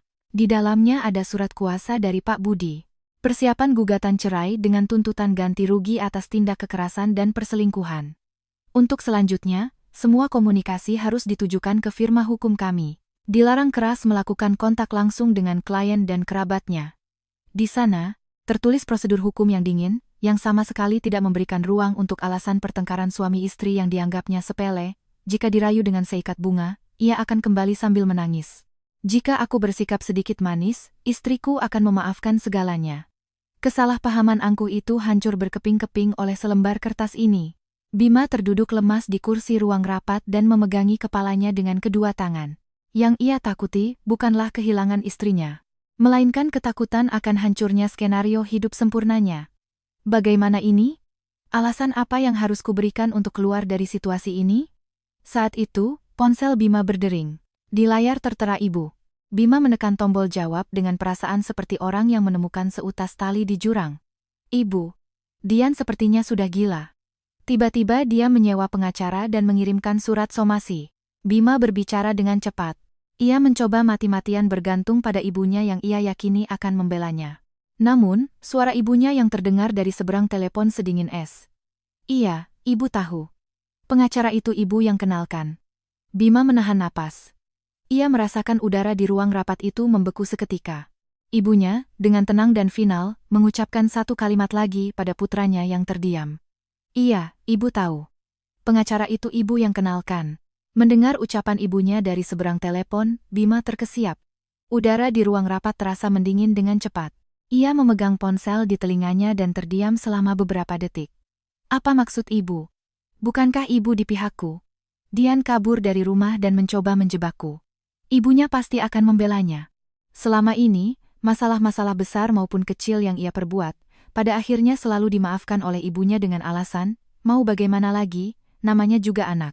Rasa aman absolut itu kini mulai runtuh dari bawah kakinya. "Bima, ibu sudah dengar semua perbuatanmu, termasuk soal kamu mengambil uang dari rekening anakmu." Suara Ibu Ratna tidak lagi memiliki kehangatan seperti dulu. Penuh dengan kekecewaan yang dingin dan dalam. Bima mati-matian mencari alasan. "Itu tidak sengaja, Bu. Dian mencoba mempermalukanku di depan banyak orang, jadi terpaksa tanganku melayang untuk menenangkan situasi. Lagi pula, uang itu kan juga hasil jerih payahku. Aku hanya pinjam sebentar, nanti juga akan kukembalikan." Dalam kata-katanya, tidak ada sedikit pun penyesalan. "Aku tidak salah. Yang salah adalah istriku yang mencoba merusak citraku." Begitulah pembelaan diri menjijikan dari pria yang sungguh-sungguh meyakini hal itu. "Menenangkan situasi dengan cara menampar istrimu di depan cucuku sambil melindungi selingkuhanmu, begitu?" Ucapan Ibu Ratna menusuk Bima seperti pisau tajam. "Dengar, Bima. Ibu sebenarnya sudah lama curiga kamu selingkuh." Wajah Bima pucat pasi. "Kalau ibu tahu, kenapa ibu menyuruh Dian bersabar demi Danu?" Suara Ibu Ratna sedikit bergetar. "Karena ibu berpikir, wajar saja laki-laki berbuat seperti itu di luar, dan demi menjaga keutuhan rumah tangga, sebaiknya kamu menutup mata. Ibu telah memaksakan hal yang kejam pada Dian dengan berkata seperti itu. Itu adalah pengakuan penyesalan yang mendalam dari Ibu Ratna sendiri. Tapi setelah melihatmu memukulnya kemarin, ibu sadar."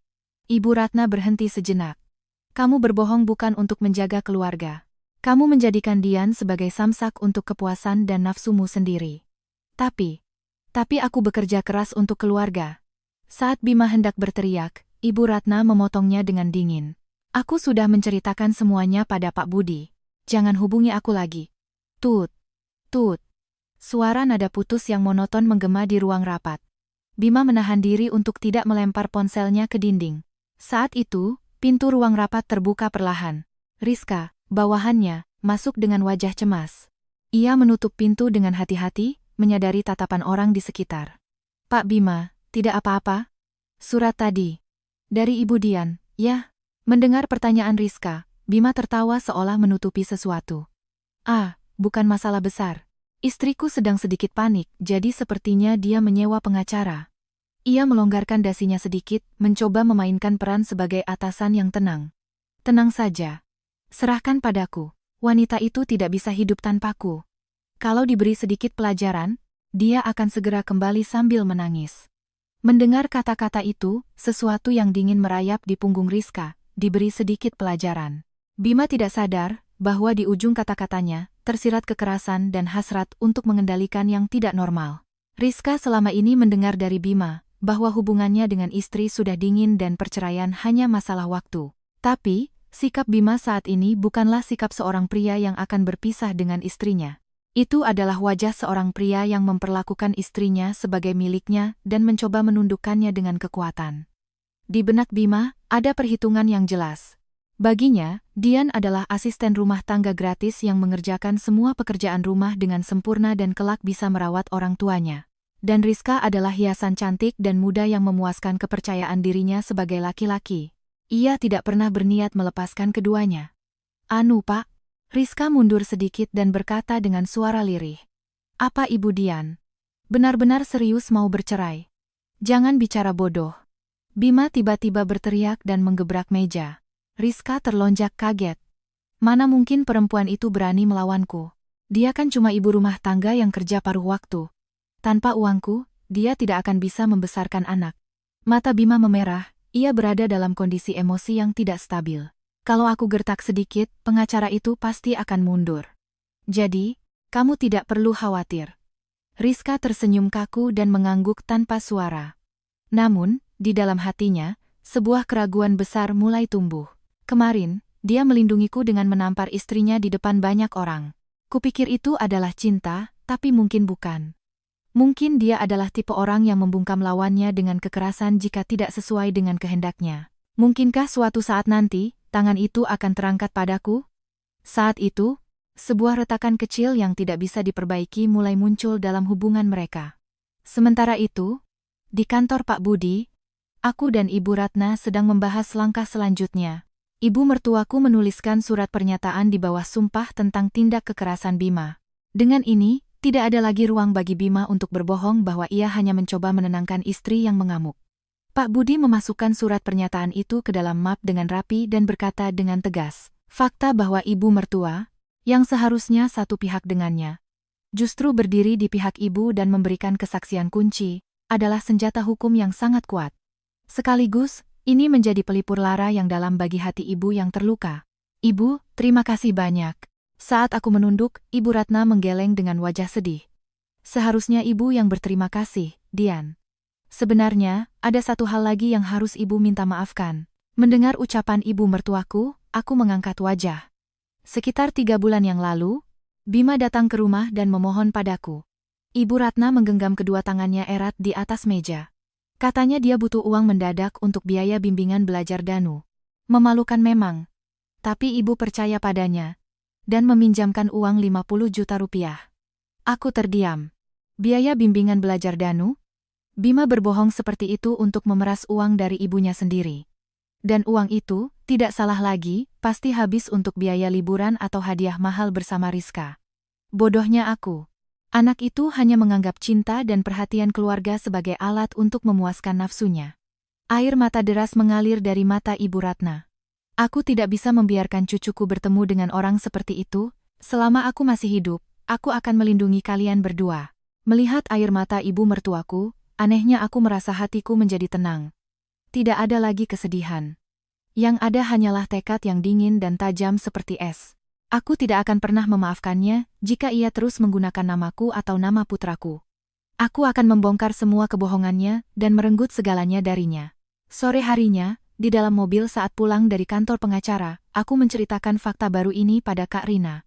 Sambil memegang kemudi, Kak Rina hanya bergumam singkat, sampah. Dengan begini, kita bisa menghabisinya tanpa ampun. Aku mengangguk pelan pada ucapan kakakku. Persiapan serangan balik kami sudah matang.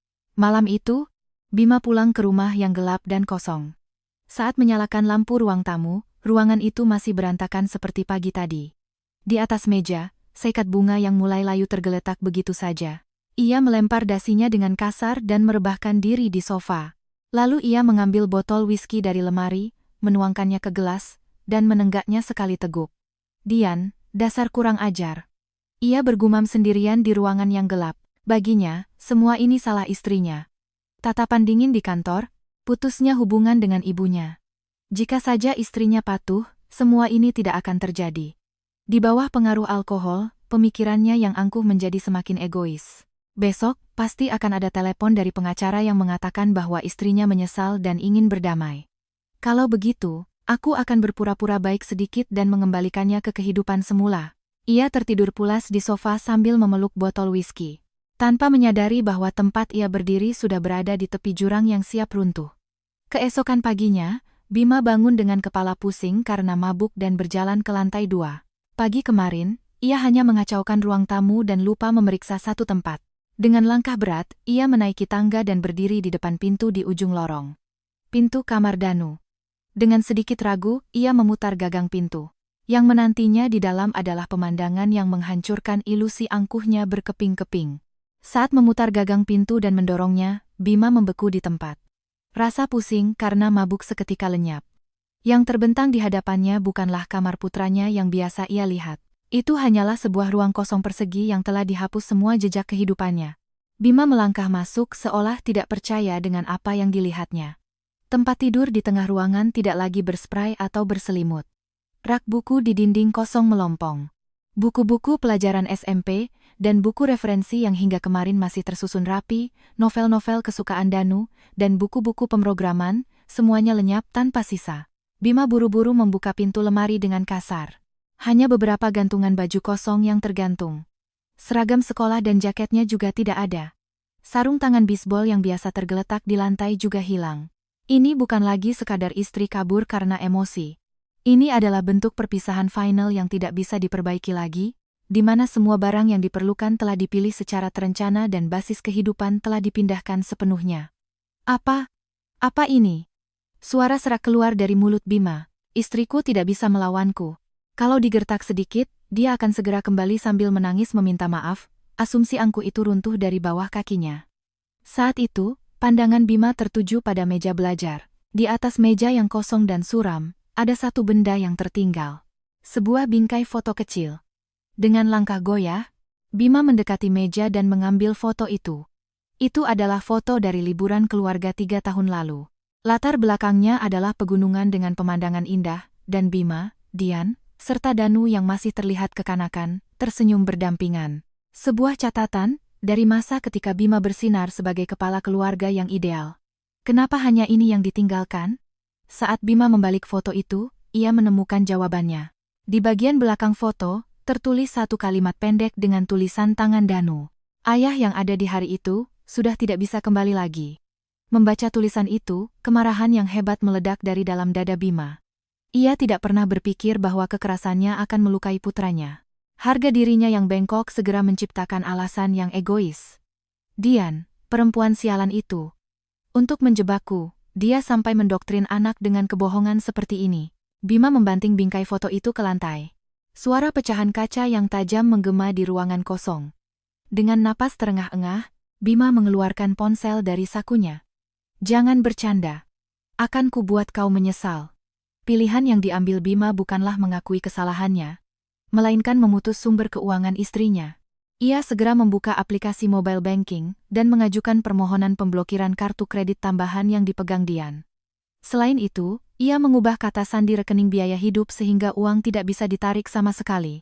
Tanpa uangku, mereka tidak akan bertahan seminggu pun. Ia tersenyum dingin. Istri yang tak lebih dari ibu rumah tangga tidak akan bisa hidup sendiri sambil mengasuh anak SMP. Begitu uangnya habis, dia pasti akan memohon padaku. Bima sangat yakin akan hal itu dan merasa menang. Sore itu, aku sedang berbelanja makan malam di supermarket dekat apartemen kakakku. Setelah memasukkan sayuran dan daging ke keranjang, saat aku hendak membayar di kasir. Maaf, Bu. Kartu ini ditolak. Kasir itu mengembalikan kartu kredit tambahanku dengan raut wajah menyesal. Aku mengambil kartu itu dan menghela napas pelan. Aku langsung paham bahwa Bima telah memblokir kartunya. Tidak ada rasa panik atau kaget sama sekali. Aku sudah bisa menebak dengan jelas apa yang akan dilakukan manusia bernama Bima itu selanjutnya. Oh, maaf. Saya bayar tunai saja.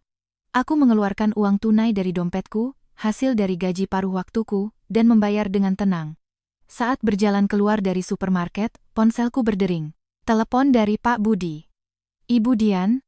Baru saja, ada telepon dari pengacara yang mengaku sebagai kuasa hukum suami ibu.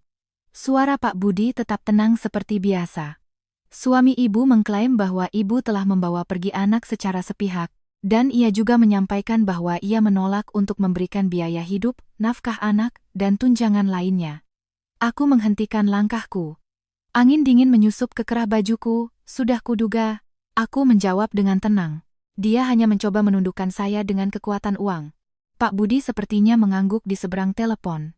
Suami ibu saat ini salah paham, mengira posisinya sangat menguntungkan. Suara Pak Budi terdengar sedikit lebih tajam. Tapi dia telah membuat kesalahan besar. Dia telah melakukan kekerasan terhadap istri, berselingkuh, menyelewengkan aset keluarga. Dan sekarang, dia sendiri yang telah menambahkan fakta baru bahwa dia dengan sengaja menolak memberikan biaya hidup. Aku menatap jalan yang telah kulalui. Tidak ada jalan untuk kembali. Semakin keras Bima melawan, semakin ia mencekik lehernya sendiri. Pak Budi, tolong lanjutkan ke persiapan selanjutnya. Ada kekuatan yang pasti dalam suaraku. Baik. Sepertinya sudah waktunya kita mengajarkan realitas padanya. Malam itu, saat makan malam di rumah kakakku, Danu bertanya padaku. Ibu, ada kabar dari ayah? Tidak ada raut cemas di mata Danu. Hanya ada ketenangan untuk memastikan fakta. Aku tersenyum sambil menambahkan nasi ke mangkuknya. Tidak apa-apa. Semuanya sudah diurus oleh Pak Budi. Danu mengangguk lega dan meminum kuah sop hangat. Meja makan yang damai inilah yang ingin kupertahankan mati-matian. Sementara itu, di kantornya, Bima sangat yakin akan kemenangannya, kartu sudah kublokir. Sebentar lagi perempuan itu pasti akan merasakan pahitnya kenyataan. Di pantry, Bima menyombongkan diri pada Rizka. Rizka tersenyum paksa, tapi di matanya tersirat sedikit ketakutan. Namun, Bima belum sadar. Saat ia sangat yakin telah menang, bukti kunci berikutnya yang telah kusiapkan bersama Pak Budi, sudah terkirim ke tempat yang paling tidak ia inginkan. Keesokan paginya, setelah Bima tiba di kantor dan duduk di kursinya, telepon internalnya berdering keras. Wajah Bima langsung pucat pasi saat menerima telepon. Dari seberang telepon terdengar suara dingin Kepala Departemen SDM, orang paling berkuasa di perusahaan. Bima, segera datang ke ruanganku sekarang. Suara Kepala Departemen SDM dari seberang telepon internal terdengar sangat dingin, tanpa emosi sedikit pun. Bima meletakkan gagang telepon dan mendecakkan lidah. Ia bisa merasakan para bawahannya yang pura-pura bekerja sambil meliriknya. Sialan, sampai kapan dia mau menghancurkanku? Ia merapikan dasinya, menepuk-nepuk kerutan di jasnya, lalu bangkit berdiri. Langkahnya tidak terasa berat. Justru, ia memiliki kepercayaan diri yang aneh, bahwa ia bisa mengatasi situasi ini dengan kelihayannya berbicara. Ruang rapat Departemen SDM berada di sudut paling dalam lantai 15. Saat Bima mengetuk dan masuk, di dalam tidak hanya ada Kepala Departemen SDM, tetapi juga Direktur Bagian Kepatuhan, Compliance, dengan wajah tegang. Udara di dalam ruangan terasa berat, dan hanya ada satu kursi besi kosong yang disiapkan untuk Bima. Duduk. Atas perintah singkat Kepala Departemen SDM, Bima perlahan duduk. Bima, saya memanggilmu hari ini bukan karena hal lain. Kemarin, ada satu dokumen yang dikirimkan ke perusahaan.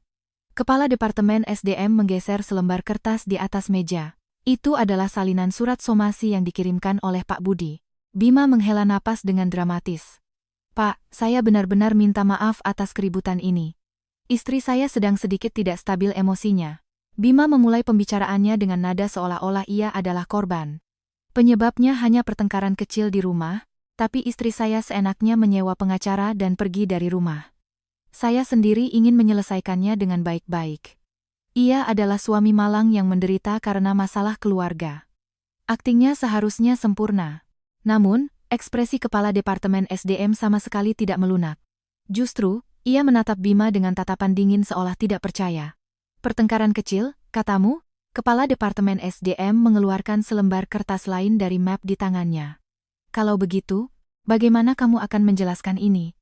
Saat melihat kertas yang diletakkan di atas meja, wajah Bima langsung pucat pasi. Itu adalah salinan visum et repertum yang kuambil dari UGD. Keterangan jelas dari dokter yang menyatakan adanya bengkak di pipi kanan, luka robek di bibir, dan gejala telinga berdenging tercetak jelas di sana. Ini tidak benar. Istri saya mengamuk, dan saya hanya mencoba menenangkannya. Kata-kata Bima mulai tidak karuan. Suaranya yang penuh percaya diri tadi lenyap entah kemana. Mencoba menenangkan sampai wajahnya bengkak dan bibirnya robek. Direktur bagian kepatuhan angkat bicara dengan suara pelan namun menekan. Bima, insiden kekerasan ini terjadi di acara ulang tahun perusahaan kita. Bahu Bima terlonjak. Di acara resmi perusahaan, di depan banyak karyawan, kamu menampar istrimu dengan keras. Begitu yang tertulis di surat dari pengacara.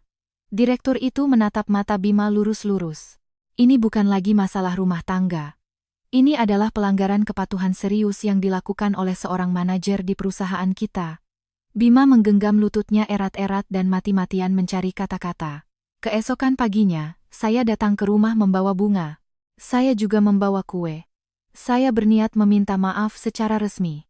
Tapi istri saya seenaknya membawa anak kabur. Ia mencoba menarik simpati dengan menunjukkan betapa besar usahanya untuk berdamai. Namun, Kepala Departemen SDM menghela napas dalam-dalam dan melontarkan kalimat pamungkas. Bima, apa kamu pikir dengan membawa bunga?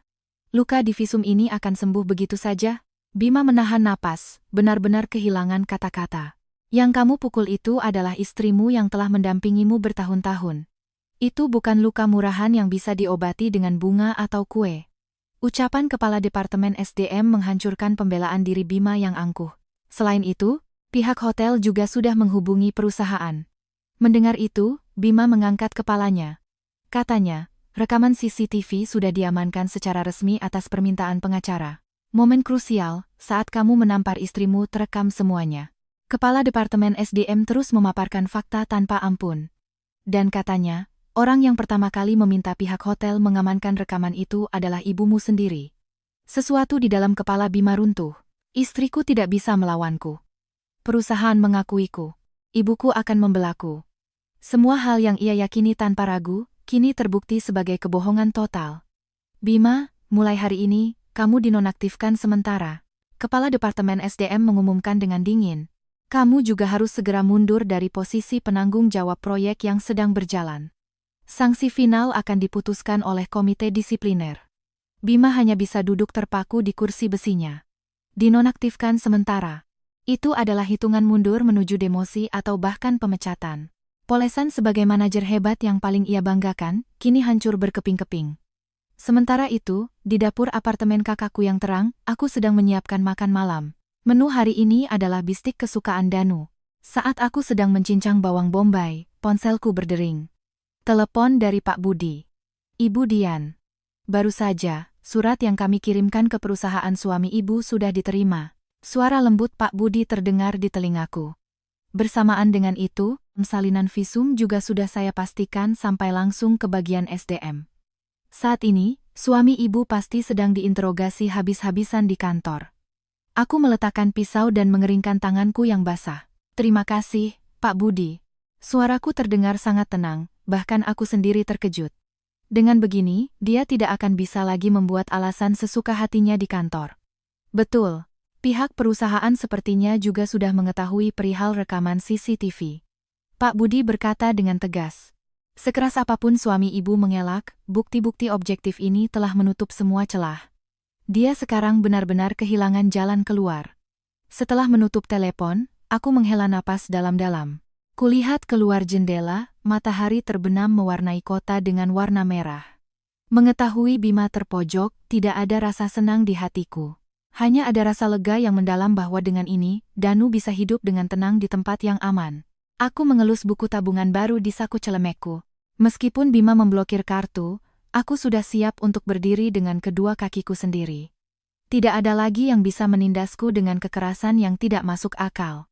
Kembali ke dapur, Aku mengambil pisau lagi dan melanjutkan memasak dengan ritme yang ceria. Sore itu, Bima kembali ke mejanya dan memasukkan barang-barang pribadinya ke dalam kardus. Para bawahan di sekitarnya tidak mau berbicara dengannya. Tatapan menghindar, seolah ia adalah barang yang menjijikkan atau patut dikasihani, menusuk punggungnya. Bima memeluk kardus itu dan keluar dari kantor seperti melarikan diri. Saat keluar, angin dingin menerpa wajahnya yang panas. Ia mengeluarkan ponselnya dan mengetik pesan dengan jari gemetar. Penerimanya adalah Rizka, bawahan sekaligus selingkuhannya. Malam ini bisa bertemu di tempat biasa? Aku hanya punya kamu. Kehilangan posisi di kantor dan keluarga, baginya Rizka adalah benteng terakhir untuk memuaskan harga dirinya. Ia yakin Rizka akan menghiburnya dengan lembut, mendengarkan keluh kesahnya tentang istri dan perusahaannya. Bima menunggu balasan dari Rizka di persimpangan jalan dekat stasiun. Beberapa menit kemudian, layar ponselnya menyala, pesan dari Rizka tiba. Bima buru-buru membukanya. Namun, yang tertulis di sana bukanlah kata-kata manis yang ia harapkan. Malam ini tidak bisa bertemu. Dan besok, ada yang ingin saya sampaikan, kalimat yang singkat dan terasa menjaga jarak. Bima hanya bisa berdiri mematung di tengah persimpangan sambil menatap layar. Hatinya juga akan meninggalkanku. Firasat dingin itu membekukan tulang punggung Bima. Keesokan paginya, Bima terbangun di ruang tamu yang dingin dan kosong. Setelah dinonaktifkan, ia tidak punya tempat untuk pergi. Tidak perlu memakai jas, tidak perlu sarapan terburu-buru. Di rumah yang sunyi, ia menyeduh kopi instan. Namun, di dalam hatinya, tumbuh sebuah kegigihan yang aneh. Aku tidak akan berakhir hanya dengan menerima ini. Ia menyalakan laptopnya dan mulai mengetik dengan membabi buta. Untuk membuat dokumen balasan dan tuntutan terhadap pengacaraku. Menggunakan format yang ia temukan di internet, ia menyejarkan istilah-istilah hukum. Ia mengubah dirinya menjadi tokoh utama dalam sebuah tragedi, ketidakstabilan emosi istri yang berulang kali, diriku yang menanggungnya sambil mencari nafkah. Insiden di pesta adalah tindakan pembelaan diri yang wajar untuk menenangkan istri yang panik. Dan rekening tabungan yang dibawa kabur adalah harta pribadiku, jadi harus segera dikembalikan seluruhnya. Akan kutuntut balik atas pencemaran nama baik. Kalau begitu, Dian pasti akan ketakutan dan memohon sambil menangis. Sambil mencetak dokumen itu, Bima tersenyum puas. Ancam sedikit saja, ibu rumah tangga yang tidak tahu apa-apa itu pasti akan langsung menyerah. Ia benar-benar salah paham bahwa ia telah menang. Sore harinya, di kantor Pak Budi, aku sedang membaca tuntutan itu. Suami ibu tampaknya siap melawan habis-habisan. Pak Budi berkata dengan nada tidak percaya. Dalam surat tuntutan itu, tidak ada sepatah kata pun permintaan maaf untukku. Karena telah melanggar kewajiban sebagai istri, biaya hidup, nafkah anak, dan tunjangan lainnya tidak akan dibayarkan. Justru pihak yang harus membayar ganti rugi adalah aku yang pergi dari rumah seenaknya. Begitu yang tertulis. Jika ini adalah aku yang dulu, mungkin tanganku akan gemetar hanya dengan membaca tulisan yang arogan ini. Apakah aku akan mengalami hal buruk karena memancing kemarahan suami? Mungkin aku akan terduduk dan menangis ketakutan. Tapi, aku yang sekarang anehnya sangat tenang.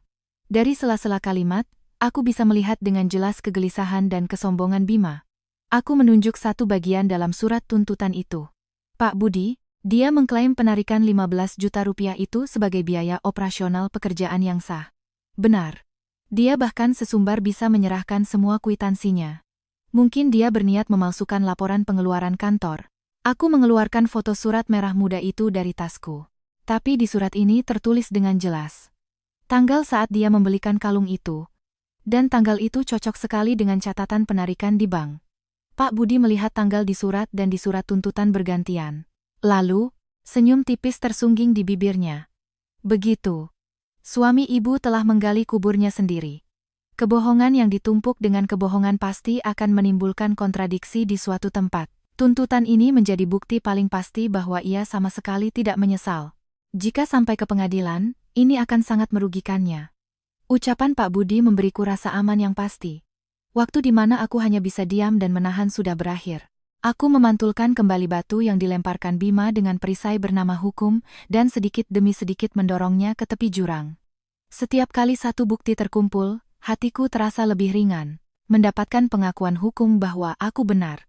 Itu adalah pelipur lara kecil yang mengembalikan harga diriku yang telah lama terinjak-injak.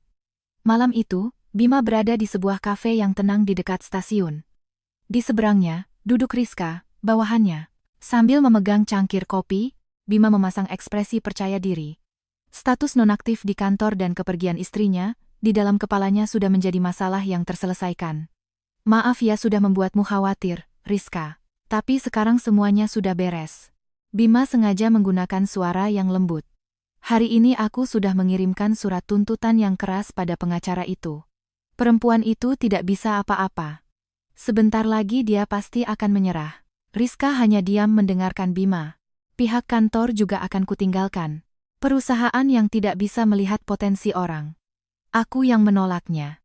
Dengan kemampuanku, aku bisa langsung mandiri. Bima terus menyombongkan prospek masa depannya yang cerah. Berpisah dengan istri, keluar dari kantor, dan memulai hidup baru bersama Rizka. Itulah skenario pembalikan keadaan yang sempurna yang ia bayangkan. Jadi Rizka, tunggu sebentar lagi, ya. Aku pasti akan menjemputmu.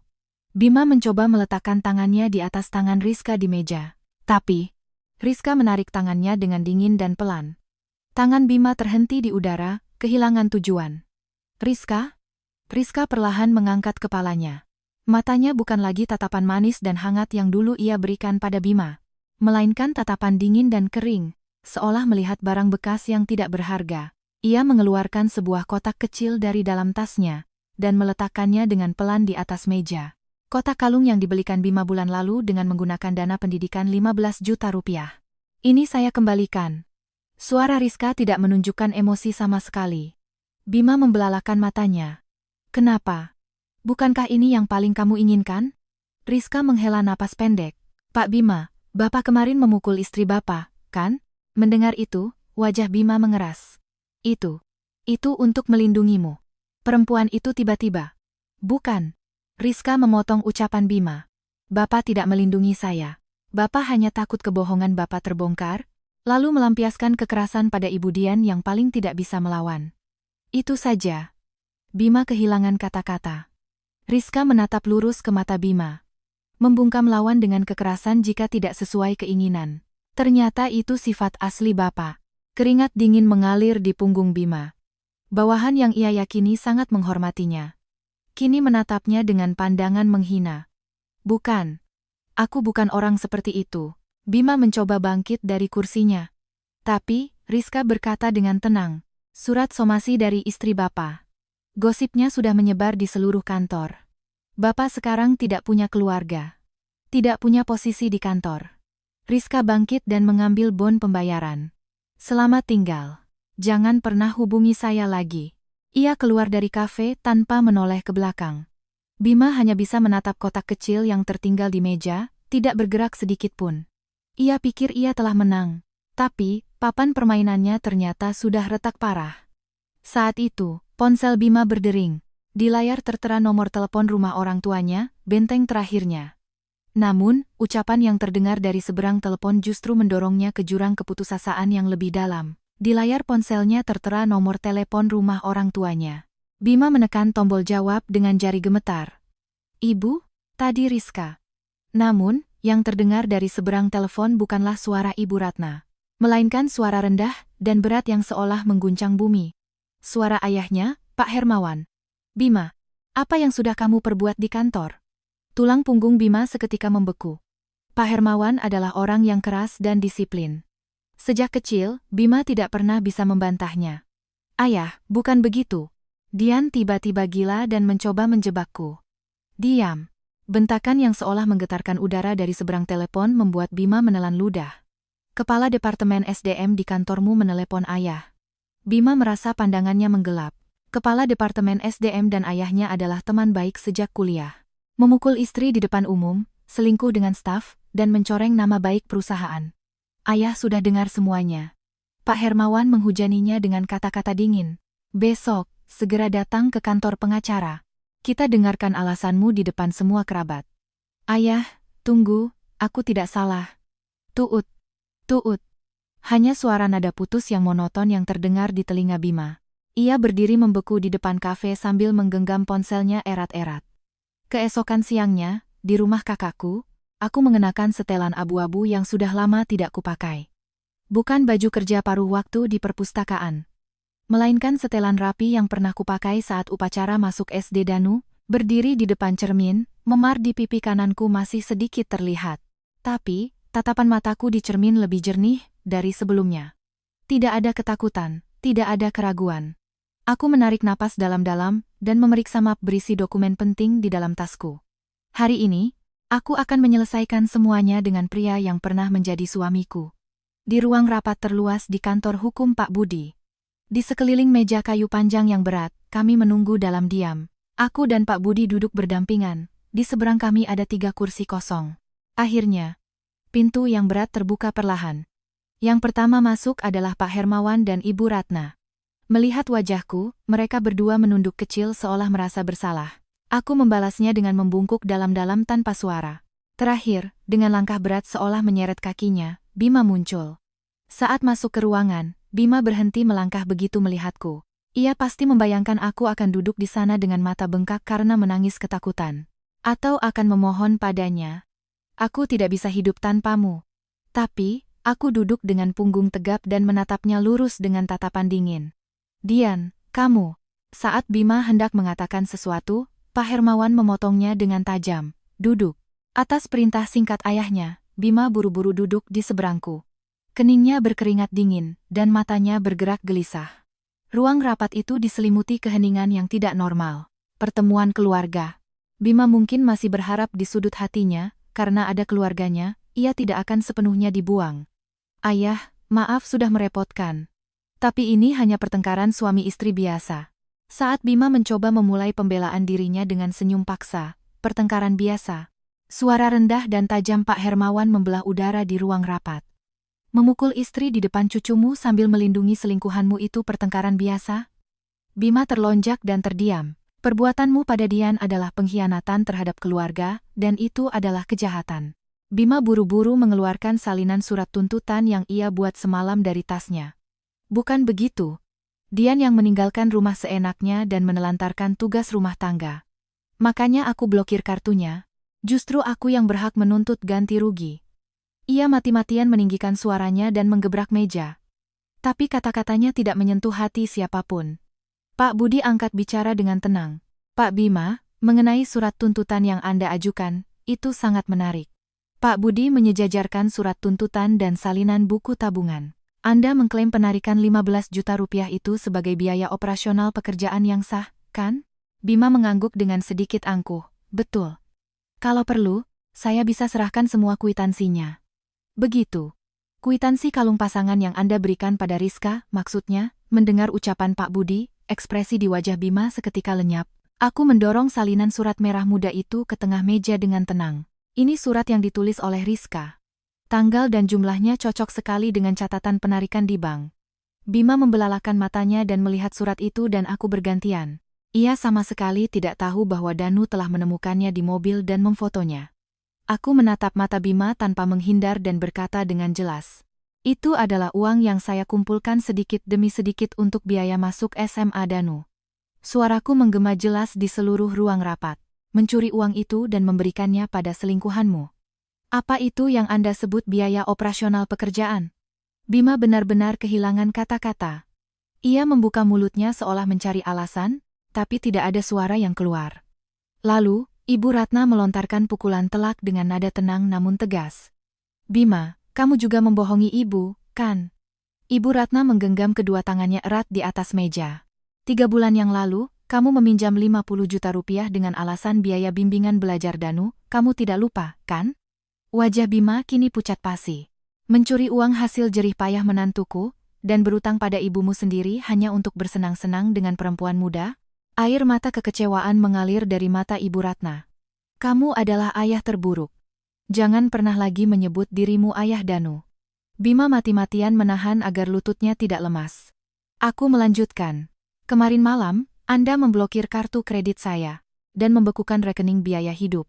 Bima tersentak. Anda pikir dengan mengancam saya dengan uang, saya akan kembali sambil menangis? Aku menatapnya lurus. Kemarin, saya membeli bahan makanan dengan gaji paruh waktu saya. Tanpa uang Anda pun, saya dan Danu bisa hidup. Dominasi melalui kekuatan ekonomi yang coba ia jadikan senjata, kini lumpuh total.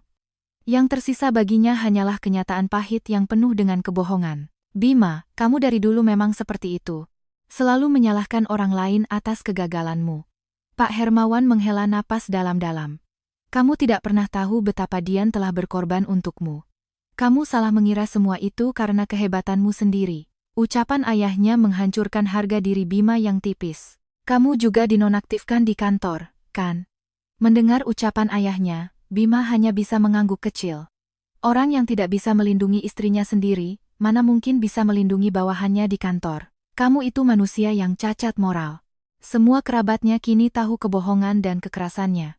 Tapi, Bima belum sepenuhnya menyerah. Mengakui kesalahannya berarti menyangkal seluruh hidupnya. Dengan sisa tenaganya, ia berteriak padaku. Dian, kamu pikir setelah mempermalukanku seperti ini kamu bisa selamat? Aku tidak akan pernah menceraikanmu. Saat aku hendak menjawab, telepon di ruang rapat berdering pelan. Pak Budi mengangkat gagang telepon dan berbicara sejenak. Lalu, ia menutup telepon dengan tenang dan berkata pada Bima. Sekarang ada tamu di lobi. Katanya karena Anda tidak bisa dihubungi, dia langsung datang ke sini. Pak Budi mengumumkan tanpa ampun. Rizka ingin ikut dalam pembicaraan ini. Wajah Bima kini benar-benar menghitam. Selingkuhan yang seharusnya patuh padanya, kini datang untuk menyerangnya. Fakta itu memberinya keputusasaan terakhir yang menentukan. Pintu ruang rapat yang berat terbuka pelan. Yang masuk adalah Rizka. Ia mengenakan setelan celana hitam, dan hampir tidak memakai riasan. Penampilannya yang glamor di pesta perusahaan lenyap sudah. Rizka membungkuk dalam-dalam pada aku dan Pak Budi. Maaf datang tiba-tiba hari ini. Saya merasa harus mengatakan yang sebenarnya.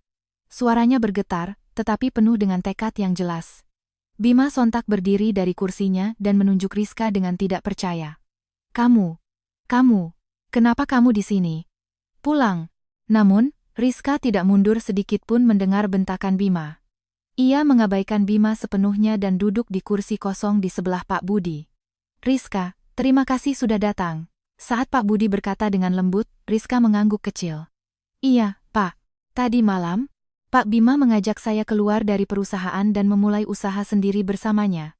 Mendengar ucapan Rizka, wajah Bima menegang. Tapi saya menolaknya. Rizka mengeluarkan beberapa lembar dokumen dari tasnya dan menatanya di atas meja. Saya telah sepenuhnya dibohongi olehnya. Bima buru-buru mencoba meraihnya, tetapi Pak Hermawan menghentikannya dengan suara tajam. Bima, diam. Dengarkan dulu wanita itu, dokumen yang diserahkan Rizka adalah hal-hal yang sama sekali tidak kuketahui. Laporan perjalanan dinas palsu yang diajukan Bima ke perusahaan, dan salinan draft kesepakatan cerai yang katanya diberikan Bima padanya. Pak Bima menunjukkan surat ini dan berkata bahwa hubungannya dengan istri sudah benar-benar berakhir. Tinggal menunggu tanda tangan istrinya saja, maka perceraian akan sah. Rizka menatapku lurus. Ibu Dian, apakah ibu tahu tentang surat ini? Aku menggeleng pelan. Tidak, saya tidak pernah melihat surat seperti itu. Bima telah berbohong pada istrinya seolah tidak ada masalah, dan berbohong pada Rizka seolah persiapan cerai berjalan lancar. Perhitungan dangkalnya untuk mengendalikan kedua belah pihak sesuka hatinya, kini terbongkar. Saya benar-benar percaya bahwa dia adalah atasan malang yang tidak dianggap di rumah. Rizka melanjutkan dengan tenang. Tapi ternyata bukan. Dia hanya ingin memiliki dua tempat peristirahatan yang nyaman yang bisa ia kendalikan sesuka hatinya. Lalu, Rizka menarik napas dalam-dalam dan berbalik menghadap Bima. Malam pesta itu, saat saya melihat Anda memukul Ibu Dian, saya sadar. Bima memalingkan wajahnya. Saya tidak bisa menjamin tangan yang menekan lawan dengan kekuatan saat posisinya sulit, suatu saat tidak akan terangkat pada saya. Bahu Bima gemetar halus. Rizka melontarkan kalimat pamungkas. Kemarin saya sudah mengajukan surat pengunduran diri. Saya juga sudah melaporkan perihal perselingkuhan ini pada Kepala Departemen SDM. Ucapan itu berarti posisi Bima di perusahaan yang tersisa pun kini hilang. Pak Bima, Anda tidak melindungi saya. Anda hanya menjadikan saya sebagai alasan untuk melukai keluarga Anda. Rizka bangkit dari kursinya, lalu membungkuk dalam-dalam padaku. Ibu Dian, saya benar-benar minta maaf telah menghancurkan rumah tangga Ibu. Saya tidak akan pernah lagi mendekati beliau. Ia pergi meninggalkan ruang rapat setelah mengatakan itu, tanpa sedikit pun melirik Bima. Suara pintu yang tertutup pelan menandakan isolasi total Bima. Istri, anak, orang tua, posisi di kantor, dan akhirnya selingkuhan yang seharusnya mendukungnya, semuanya telah pergi. Istana pasir yang ia bangun dengan kebohongan dan keangkuhannya, kini hancur total. Bima hanya bisa duduk di kursinya dengan mata kosong menatap kehampaan. Aku menyodorkan selembar kertas pada Bima. Surat kesepakatan cerai resmi yang dibuat oleh Pak Budi. Di sana, tertulis syarat-syarat berat yang tidak mungkin diterima Bima. Ganti rugi atas perselingkuhan dan kekerasan, pembagian harta, dan yang paling ia takuti, penyerahan hak asuh anak dan perjanjian larangan mendekat. Tanda tangani. Suaraku tidak lagi mengandung amarah atau kebencian. Hanya ada nada dingin seolah sedang membuang sampah. Jangan bercanda. Bima bergumam dengan suara rendah. Aku tidak akan tanda tangan. Kamu yang kabur membawa anak. Aku tidak akan pernah mengakuinya. Apakah ia masih punya energi untuk bersikap keras kepala seperti itu? Aku menghela napas pendek. Bima. Ibu Ratna angkat bicara. Kamu masih belum sadar juga, ya, posisimu sekarang. Ibu Ratna memberi isyarat pada Pak Budi. Pak Budi menyalakan laptopnya dan menampilkan sebuah video di monitor ruang rapat. Itu adalah rekaman CCTV dari pesta di hotel. Di layar, di tengah kerumunan orang, tampak aku dan Bima sedang berhadapan. Tidak ada suara. Tapi, terlihat jelas bagaimana Bima melindungi Rizka di belakangnya, wajahnya memerah karena marah. Dan saat tangan Bima terangkat dan menamparku dengan keras. Saat aku terhuyung dan Danu mati-matian menopangku. Saat ibu mertuaku membekap mulutnya dan membeku. Bima dalam video itu bukanlah kepala keluarga yang melindungi keluarganya. Ia hanyalah seorang tiran yang mengorbankan istri dan anaknya demi menjaga citranya. Ini adalah kebenaran dari pertengkaran suami istri biasa yang Anda katakan. Suara Pak Budi menggema di ruang rapat yang sunyi. Rekaman ini sudah siap kami serahkan ke polisi. Jika Anda tidak menandatanganinya di sini, kami akan segera memproses laporan pidana atas tindak penganiayaan. Wajah Bima pucat pasi. Laporan pidana. Jika ditangkap, perusahaan 100% akan memecatnya. Jalan untuk mencari pekerjaan baru akan tertutup, dan ia akan kehilangan semua kepercayaan sosial. Barulah saat itu, ia sadar bahwa tempat ia berdiri benar-benar di ujung tebing yang curam. Dian. Bima memanggilku dengan suara memelas. Aku salah. Aku yang salah. Jadi, tolong jangan laporkan ke polisi. Ia bangkit dari kursinya dan berlutut di hadapanku. Berlutut memohon. Itu adalah tindakan yang paling ia benci. Kumohon, Dian. Aku akan menceraikanmu. Aku akan menerima semua syaratmu. Tolong, jangan ke polisi. Aku menatap pria yang bersujud di kakiku. Dulu, aku begitu ingin dipuji olehnya, sehingga aku rajin memasak dan menyetrika. Melihatnya tersenyum, aku merasa semua lelahku terbayar. Tapi, yang ada di hadapanku sekarang adalah pria yang dengan entengnya berbohong dan melakukan kekerasan demi kepentingannya, dan pada akhirnya memohon dengan menyedihkan untuk menyelamatkan dirinya. Tidak ada rasa kasihan atau superioritas di hatiku. Yang ada hanyalah kehampaan yang tak berujung. Angkat kepalamu. Aku berkata dengan tenang. Orang yang harus kamu minta maaf bukan aku meletakkan sebuah foto di depan mata Bima. Foto yang kuambil dari Danu sebelum berangkat pagi ini. Foto keluarga yang ada di dalam bingkai yang ia hancurkan di kamar kosong itu. Danu bilang, suaraku terdengar tenang tanpa getaran. Ayah sudah berkali-kali menghancurkan keluarga di dalam hatinya. Bima mengangkat kepalanya dan menatap foto itu. Malam itu, saat kamu memukulku, sosok ayah di dalam dirinya telah benar-benar mati. Aku berhenti sejenak. Kamu kehilangan aku bukan karena satu kali kekerasan, tapi karena kebohongan dan pengkhianatan yang telah menumpuk selama bertahun-tahun dan saat itu telah mencapai batasnya. Bima menggenggam pulpen dengan tangan gemetar. Ia tidak bisa lagi membantah. Alasan untuk membenarkan diri dan kepercayaan dirinya yang angkuh, semuanya telah hancur menjadi debu. Tanpa suara, ia menuliskan namanya di surat kesepakatan cerai. Dan membubuhkan kap stempelnya dengan berat. Tinta merah perlahan meresap ke kertas putih. Tangan Bima gemetar halus. Jejak stempel yang ia tekan sedikit kabur karena getaran tangannya. Namun, itu sudah cukup untuk memiliki kekuatan hukum. Pak Budi menarik surat kesepakatan cerai itu dengan diam dan memeriksa dengan teliti apakah stempelnya jelas dan tidak ada yang kurang. Ruangan itu hanya diisi oleh suara kertas yang dibalik. Bima sepertinya belum menyadari apa yang baru saja ia tanda tangani. Sudah sah. Dengan ini, kesepakatan telah tercapai. Suara tenang Pak Budi menggema di ruang rapat. Itu adalah kata-kata yang menandai akhir total dari pernikahan kami selama 16 tahun. Sekaligus, itu adalah momen di mana kewajiban berat Bima untuk membayar ganti rugi dan nafkah anak setiap bulan ditetapkan. Bima bersandar lemas di kursi besinya seperti boneka yang talinya putus. Di wajahnya tidak ada lagi kemarahan atau kesombongan. Yang ada hanyalah ekspresi kosong dan menyedihkan dari seorang pria yang telah kehilangan segalanya. Kehilangan istri, anak, dan selingkuhan yang mendukung kebohongannya. Posisi di kantor juga di ujung tanduk karena laporan kekerasan dan perselingkuhan. Namun, di lubuk hatinya yang paling dalam, masih ada satu tempat untuk bergantung. Keberadaan orang tuanya. Ayah, ibu.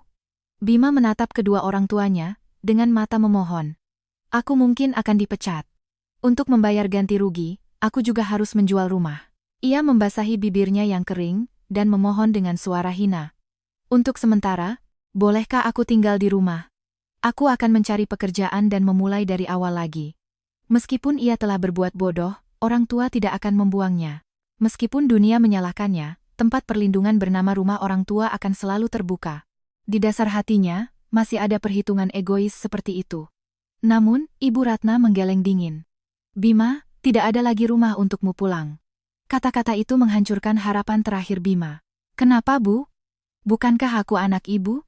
Masa karena gagal sekali, orang tua sampai membuang anaknya? Lalu aku harus hidup bagaimana? Bima meninggikan suaranya seperti anak kecil. Gagal sekali? Suara Ibu Ratna bergetar oleh amarah yang tertahan. Kamu masih belum benar-benar sadar apa yang telah kamu perbuat, ya? Ibu Ratna membuka tasnya dan mengeluarkan sebuah amplop coklat tebal. Tangannya yang tadi gemetar kini penuh dengan tekad yang kuat. Ia meletakkannya di tengah meja. Sebelum datang ke sini, ayahmu dan ibu pergi ke kantor notaris. Bima membelalakkan matanya. Notaris? Untuk apa? Untuk mengubah surat wasiat. Ibu Ratna berkata dengan dingin. Kami sedang dalam proses untuk menghibahkan dan mewariskan seluruh harta kami, termasuk tanah dan bangunan rumah, kepada Danu. Untukmu Bima, kami tidak akan meninggalkan sepeser pun. Wajah Bima pucat pasi. Dalam rencana masa depannya, warisan orang tua sudah termasuk sebagai hal yang wajar. Perhitungan dangkalnya bahwa jika dipecat, ia bisa menjual rumah orang tua untuk mendapatkan uang, kini terbaca dan didahului oleh ibunya sendiri. Apa maksud ibu? Aku kan anak laki-laki pertama. Aku ahli waris yang sah. Aku punya hak atas harta orang tua. Justru karena itu, agar nanti kamu tidak mengganggu Danu dengan gugatan waris, kami sudah mengambil langkah hukum yang sempurna dengan pengacara. Ibu Ratna menatap lurus putranya. Uang pensiun kami juga akan kami gunakan untuk biaya sekolah Danu dan modal awal Dian memulai hidup baru. Udara di ruang rapat terasa sesak. Hanya suara halus dari AC yang terdengar. Bima mulai sadar bahwa ia telah benar-benar terkepung dan tidak punya tempat untuk lari. Ia membeku dengan mulut ternganga. Kamu harus tahu bahwa perbuatanmu itu tidak manusiawi. Pak Hermawan yang sejak tadi diam, akhirnya angkat bicara. Demi menutupi kebohonganmu, kamu memukul istrimu yang posisinya paling lemah di depan banyak orang. Ayah tidak pernah ingat membesarkanmu menjadi manusia hina seperti itu. Ucapan ayahnya menusuk dalam ke dada Bima. Kami pikir dengan memberimu pendidikan yang baik dan pekerjaan yang layak, tugas kami sebagai orang tua sudah selesai. Ibu Ratna menyambung dengan suara tercekat. Tapi kami lupa mengajarkan hal yang paling penting. Rasa empati, keberanian untuk mengakui kesalahan, dan cara melindungi yang lemah. Ibu Ratna menekan matanya dengan sapu tangan. Kami yang bertanggung jawab telah membuatmu menjadi monster seperti ini. Jadi, setidaknya harta kami akan kami gunakan untuk mengganti rugi kehidupan Dian dan Danu yang telah kau injak-injak. Ibu Ratna memberikan kesaksian kunci. Jika di kemudian hari kamu berani mendekati Dian atau Danu, aku, bukan sebagai ibumu, tapi sebagai saksi dari pihak Dian, akan bersaksi di pengadilan atau dimanapun tentang semua kejahatanmu. Bima benar-benar kehilangan kata-kata. Pernyataan putus hubungan total dari orang tuanya. Ini berarti ia tidak hanya kehilangan sandaran sosial, tetapi juga jaring pengaman absolut bernama keluarga. Uang untuk pamer, rumah untuk bersembunyi, dan orang untuk melindunginya, semuanya telah lenyap dari dunia ini. Aku hanya diam menyaksikan percakapan antara orang tua dan anak itu. Melihat kondisi Bima yang menyedihkan, tidak ada rasa puas di hatiku. Aku hanya sangat berterima kasih pada kedua mertuaku yang telah menunjukkan tekad sebesar ini untukku dan Danu. Sebagai seorang ibu, aku bisa membayangkan betapa menyakitkannya keputusan untuk membuang anak sendiri. Ayah, ibu, terima kasih banyak. Aku bangkit dan membungkuk dalam-dalam pada mereka. Saya tidak punya kata lain selain terima kasih. Saya akan bertanggung jawab membesarkan Danu dengan baik. Tolong jaga kesehatan ayah dan ibu. Ibu Ratna bangkit dan menggenggam tanganku erat. Dian, tolong jaga Danu. Dan mulai sekarang, hiduplah untuk dirimu sendiri, bukan untuk orang lain. Mendengar ucapan itu, setetes air mata hangat mengalir dari mataku. Aku merasa seolah-olah 16 tahun kesabaranku akhirnya terbayar. Aku mengambil tasku dan memberi isyarat pada Pak Budi. Ibu Dian, mari kita pergi. Prosedur selanjutnya akan saya urus semua. Diantar oleh kata-kata Pak Budi yang meyakinkan, aku melangkah menuju pintu ruang rapat. Dian, tunggu. Suara serak Bima terdengar dari belakang. Lalu aku harus bagaimana? Itu adalah suara yang sangat lemah. Tidak seperti suara pria yang selama ini mengendalikan keluarganya dengan kekuatan. Aku menghentikan langkahku. Tapi aku tidak menoleh ke belakang. Aku tidak meneriakinya atau meluapkan dendam masa lalu. Tidak ada lagi emosi yang tersisa untuknya. Keheningan adalah perpisahan terakhir dan terbesar dariku untuknya. Tanpa sepatah kata pun, aku membuka pintu dan keluar dari ruang rapat. Suara langkah kakiku yang menggema di koridor membuat jarak di antara kami menjadi abadi. Bima hanya bisa berdiri terpaku di tengah ruangan yang dingin, ditinggalkan bahkan oleh orang tuanya, sendirian. Keluar dari gedung kantor hukum, angin sore yang sejuk bertiup. Saat aku menengadah, langit yang berwarna jingga terlihat di antara celah gedung. Saat menarik napas dalam-dalam, aku merasa seolah-olah udara berat yang mengendap di dadaku terdorong keluar semua. Ponselku berdering. Pesan dari Danu. Ibu, makan malam hari ini aku dan tante yang siapkan. Hati-hati di jalan. Melihat layar itu, aku tersenyum tanpa sadar. Tidak ada lagi malam yang harus kuhabiskan dengan gemetar karena suara langkah kaki Bima yang membawa firasat buruk. Tidak perlu lagi menghangatkan makan malam yang dingin sambil menunggu suami yang pulang larut. Yang menanti kami adalah kehidupan sehari-hari yang tenang dan damai dalam arti yang sesungguhnya. Sementara itu, Bima yang telah kehilangan segalanya dan ditinggalkan sendirian di ruang rapat. Yang menantinya adalah realitas yang panjang dan menyakitkan untuk membayar harga atas dosa-dosanya. Sanksi berat dari perusahaan, pembayaran ganti rugi yang besar, dan hari-hari yang sepi tanpa dibutuhkan oleh siapapun. Hari-hari yang tidak bisa diubahnya itu kini akan benar-benar dimulai. Bima yang keluar dari kantor hukum berjalan dengan langkah seolah memikul beban berat. Lampu jalanan terasa begitu menyilaukan. Orang-orang yang berjalan pulang sambil tertawa terasa seperti berasal dari dunia lain. Apa yang sebenarnya telah kulakukan? Kehidupan sempurna yang ia miliki hingga kemarin. Istri yang mencintai, anak yang menghormati, posisi sebagai atasan yang diandalkan. Semuanya telah lepas dari tangannya seperti pasir. Bima mencoba mengeluarkan ponselnya, dan menyadari jarinya gemetar. Ia memasukkan kembali ponselnya ke saku dan menghilang ke gang gelap. Rumah yang ia masuki tetap sunyi. Tidak terasa lagi jejak keberadaan istri dan anaknya. Menyalakan lampu. Ruangan terasa begitu kosong. Di atas meja, masih ada sedikit serpihan bingkai foto yang ia hancurkan kemarin. Ia lapar, tapi tidak punya tenaga untuk memasak. Membuka kulkas, hanya ada saus kedaluarsa dan botol minuman sisa. Masakan berwarna-warni yang disiapkan istrinya setiap hari, telah lenyap selamanya dari rumah ini. Bima terduduk di lantai. Bukan ingin berteriak. Hanya saja fakta bahwa semua yang ia bangun begitu rapuh dan hancur karena keangkuhannya sendiri, menekan dadanya. Ia mencoba bersuara, tapi tenggorokannya tercekat. Saat itu, telepon rumah berdering. Dari bagian umum kantornya.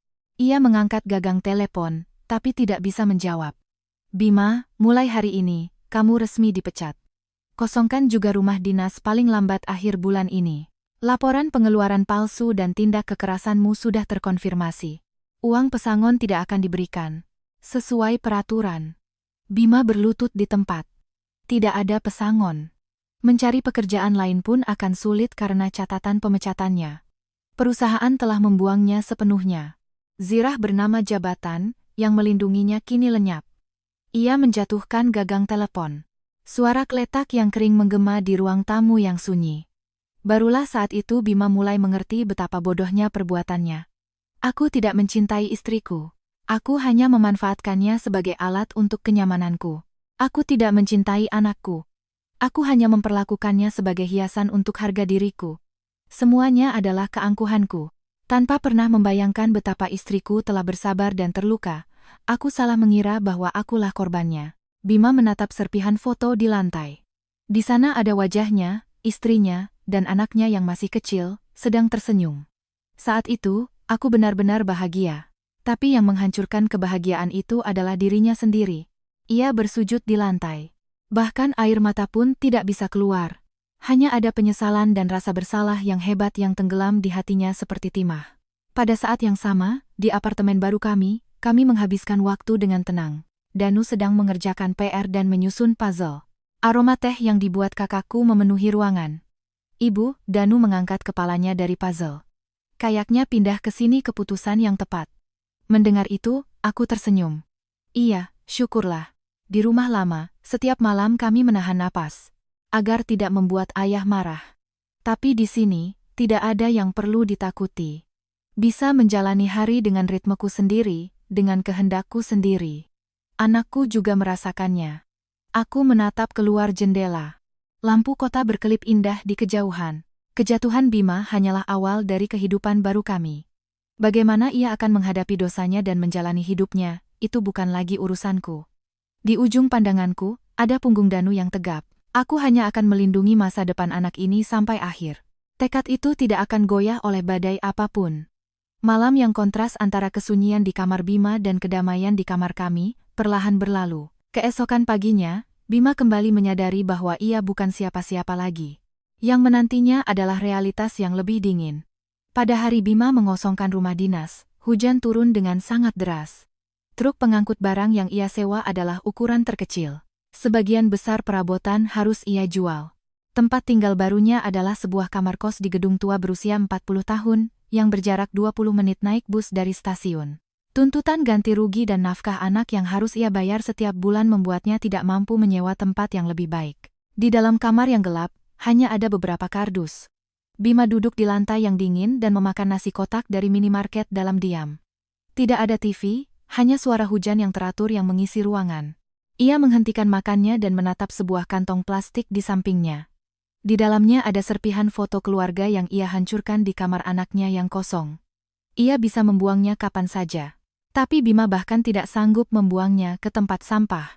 Satu-satunya jejak keluarga yang tersisa baginya hanyalah pecahan kaca dan foto yang luntur itu. Ayah yang ada di hari itu, sudah tidak bisa kembali lagi. Tulisan anaknya di belakang foto menusuk dadanya. Penyesalan tidak akan bisa memutar waktu.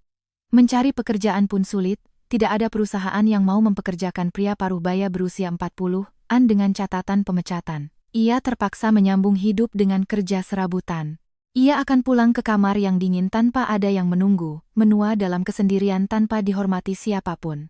Tidak ada yang mengkhawatirkannya. Tidak ada yang menyiapkan makanan hangat untuknya. Itulah akhir yang tak terhindarkan bagi pria yang menghancurkan keluarganya dan mencoba mengendalikannya dengan kekuatan demi kesombongannya.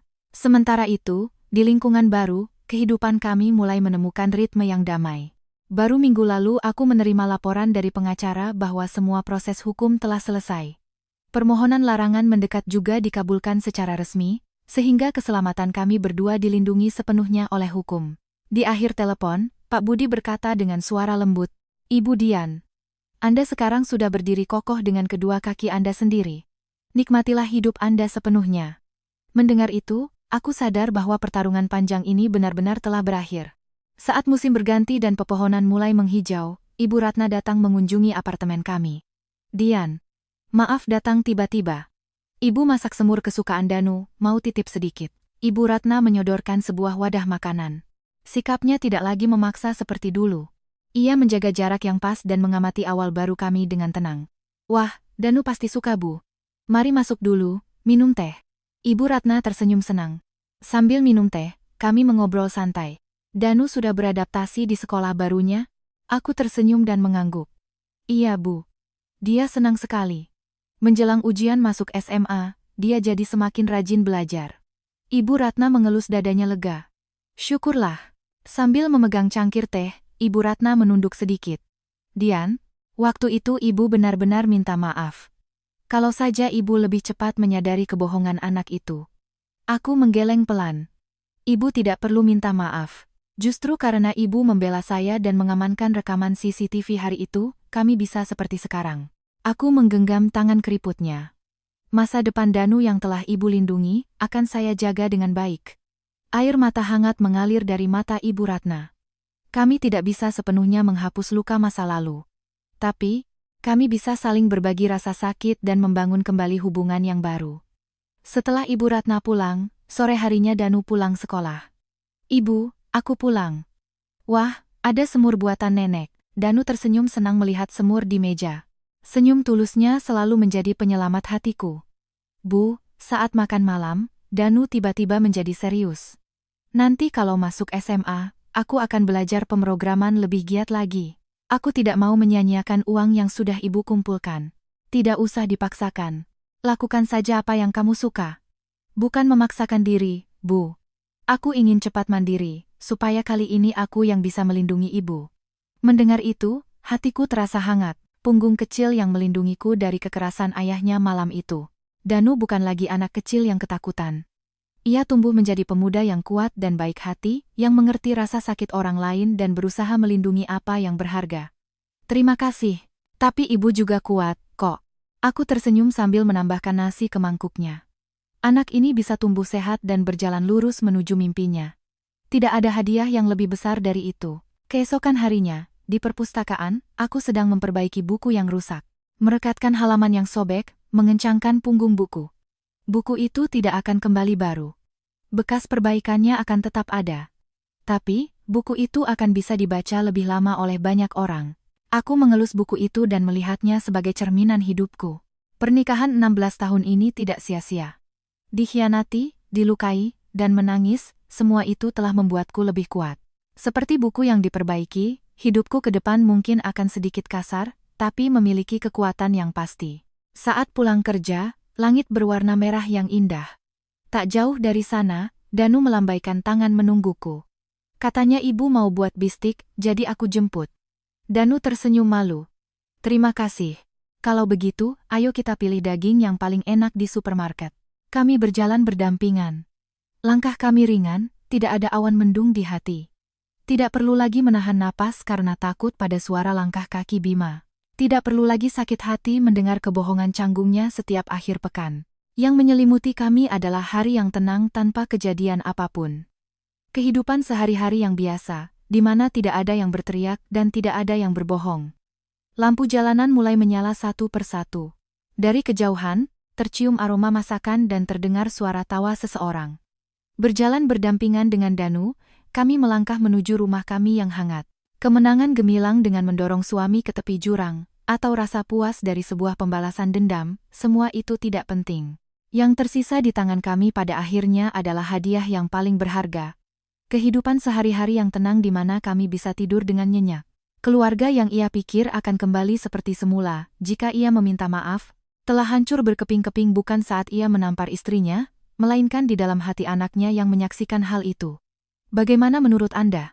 Kehidupan sehari-hari kita, seringkali kita anggap sebagai sesuatu yang wajar. Namun, hanya dengan sedikit keangkuhan atau terlalu bergantung pada kebaikan orang lain, fondasi itu bisa runtuh suatu saat.